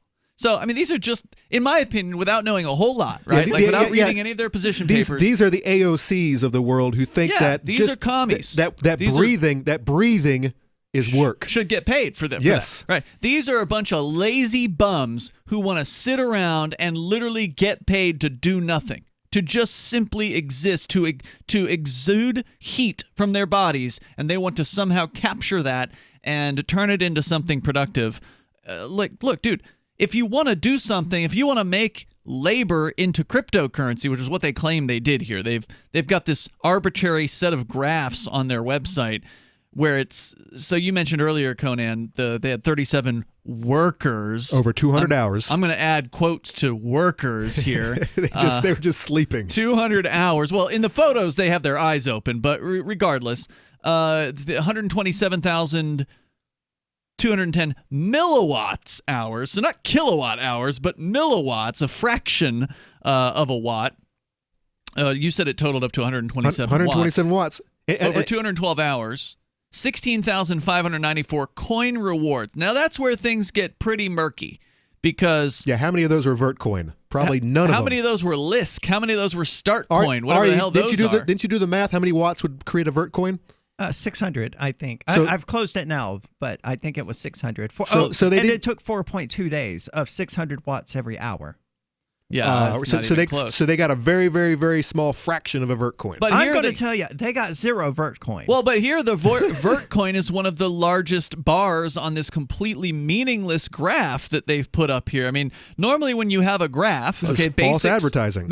Basic math here, people. You learn this in middle school or whenever it is they introduce graphs to you in school. Is when you have a graph, you're supposed to show what the data means on the graph. There's usually some sort of an indicator of what you're looking at. Here, it's just a bar with one of those meters where it fills up, right? One of those kind of graphs. I mean, I hesitate to call it a graph because there's no data. It just says the word Vertcoin on top of it. Beneath that is the little semi-filled bar, which is approximately 2/3 full or maybe 3/4 full. But it doesn't say, is this the amount of the percentage of 1 Vertcoin that they received from this? What is this? Is this 1 Satoshi's worth of Vertcoin? What are we even talking about here? I'm looking at numbers right now. Startcoin is a cheap, useless altcoin from what I'm gathering from looking at the hash rate. You can mine 500 of them per day with 65,000 megahash, which is not a whole lot. Yeah, well, how many megahash did they get? Because they don't talk about that. The current Vertcoin hash rate is 1.74 terahertz. Mm-hmm. And they haven't gotten anywhere near enough power to get even a 0.00, the Satoshi amount of Vertcoin. Right. So it's completely meaningless. Whatever it is that they've gotten here is something they're obviously trying to hide. They do not have good results, and they're trying to blow up this experiment as though they've actually, done something. And I imagine they're trying to get some sort of a grant from some university or some government somewhere to continue this so-called research. Well, this is 2 years ago, so I mean, it doesn't look like it's gone anywhere, except Microsoft has tried to create something that sounds similar but really isn't. And keep in mind that we're looking at the numbers here of what they say they generated, and it's 127 milliwatts. 127,000 milliwatts. Yeah, which is 127 watts. I'm looking at their website trying to figure out where they're getting their money. I'd have found their partners, and one of their partners is Brave New World. I don't know who these guys are. Doesn't sound good. But I know when I hear stuff like that, then that's a dystopia I don't want any part of. Except that we're living in it. Okay. Here's more of their text from the website. Data labor rights. As workers that produce data, what are our labor rights? Data basic income. Instead of questioning what the value of the data produced is, we explore the proposition of giving everyone the same monthly flat rate in exchange for the data produced, independently of categories like gender, nationality, or class. This is what we call data basic income, a fixed payment for our production of data. So I'm so confused what they're even trying to do here, man. They want to get paid for doing nothing. This is new. I mean, UBI is one thing. Now we've got a data basic income. They want to get paid because they're making data, whatever the hell that means. They also want a data cooperative. So they're just throwing in all the lefty terms. Data Workers Union. Yeah, that's the next one. Data cooperative aim to create an ecosystem in which the citizen workers owners are in control of their production of data. The workers of the data cooperative choose what kinds of categories of data they generate and collect. They are in control of how they benefit from their production. Oh, this is whatever that means. All right. This is so you look at all the companies that own you. They're tracking you. They've got all your information. They know your friends list. And they got your contact list. What they're talking about is getting paid for all that. It's UBDI. Well, there are already Universal Basic Data that. Income. Uh-huh. And so these nutheads are talking about. There are already currencies that are designed to do that. I can't think of one used to be advertised at LRN or on Free Talk Live or something. I don't remember the name of it now. It was like a year ago. Oh, no. But there are already cryptocurrencies that are designed to allow people to take control of their data. Zencash. It was Horizon. I know. I actually kind of like this idea. I mean, I think that we, the people, users. Get yourself a suit. No. I'm talking about I'm talking about getting paid for data. Okay. My data usage. I supply these companies with a lot of information that they use and sell. They sell to sell, and I wouldn't mind getting some of that back. But you know what? They're not selling it for a lot of money. Here's the thing. Everything I use is free. So that's the basically you get paid by getting I get free paid by service. getting a free service. And also, when they sell this data, they're selling huge amounts of data per person. It's very, very small. Yeah, not a, it would. not a large amount But I of mean, a couple. You know how cheap. It ain't gonna power a light bulb. You know how cheap I am, Ian. I'm talking about my data. I'm talking my social contacts. Speculative.capital. There, you maybe should join up, Conan.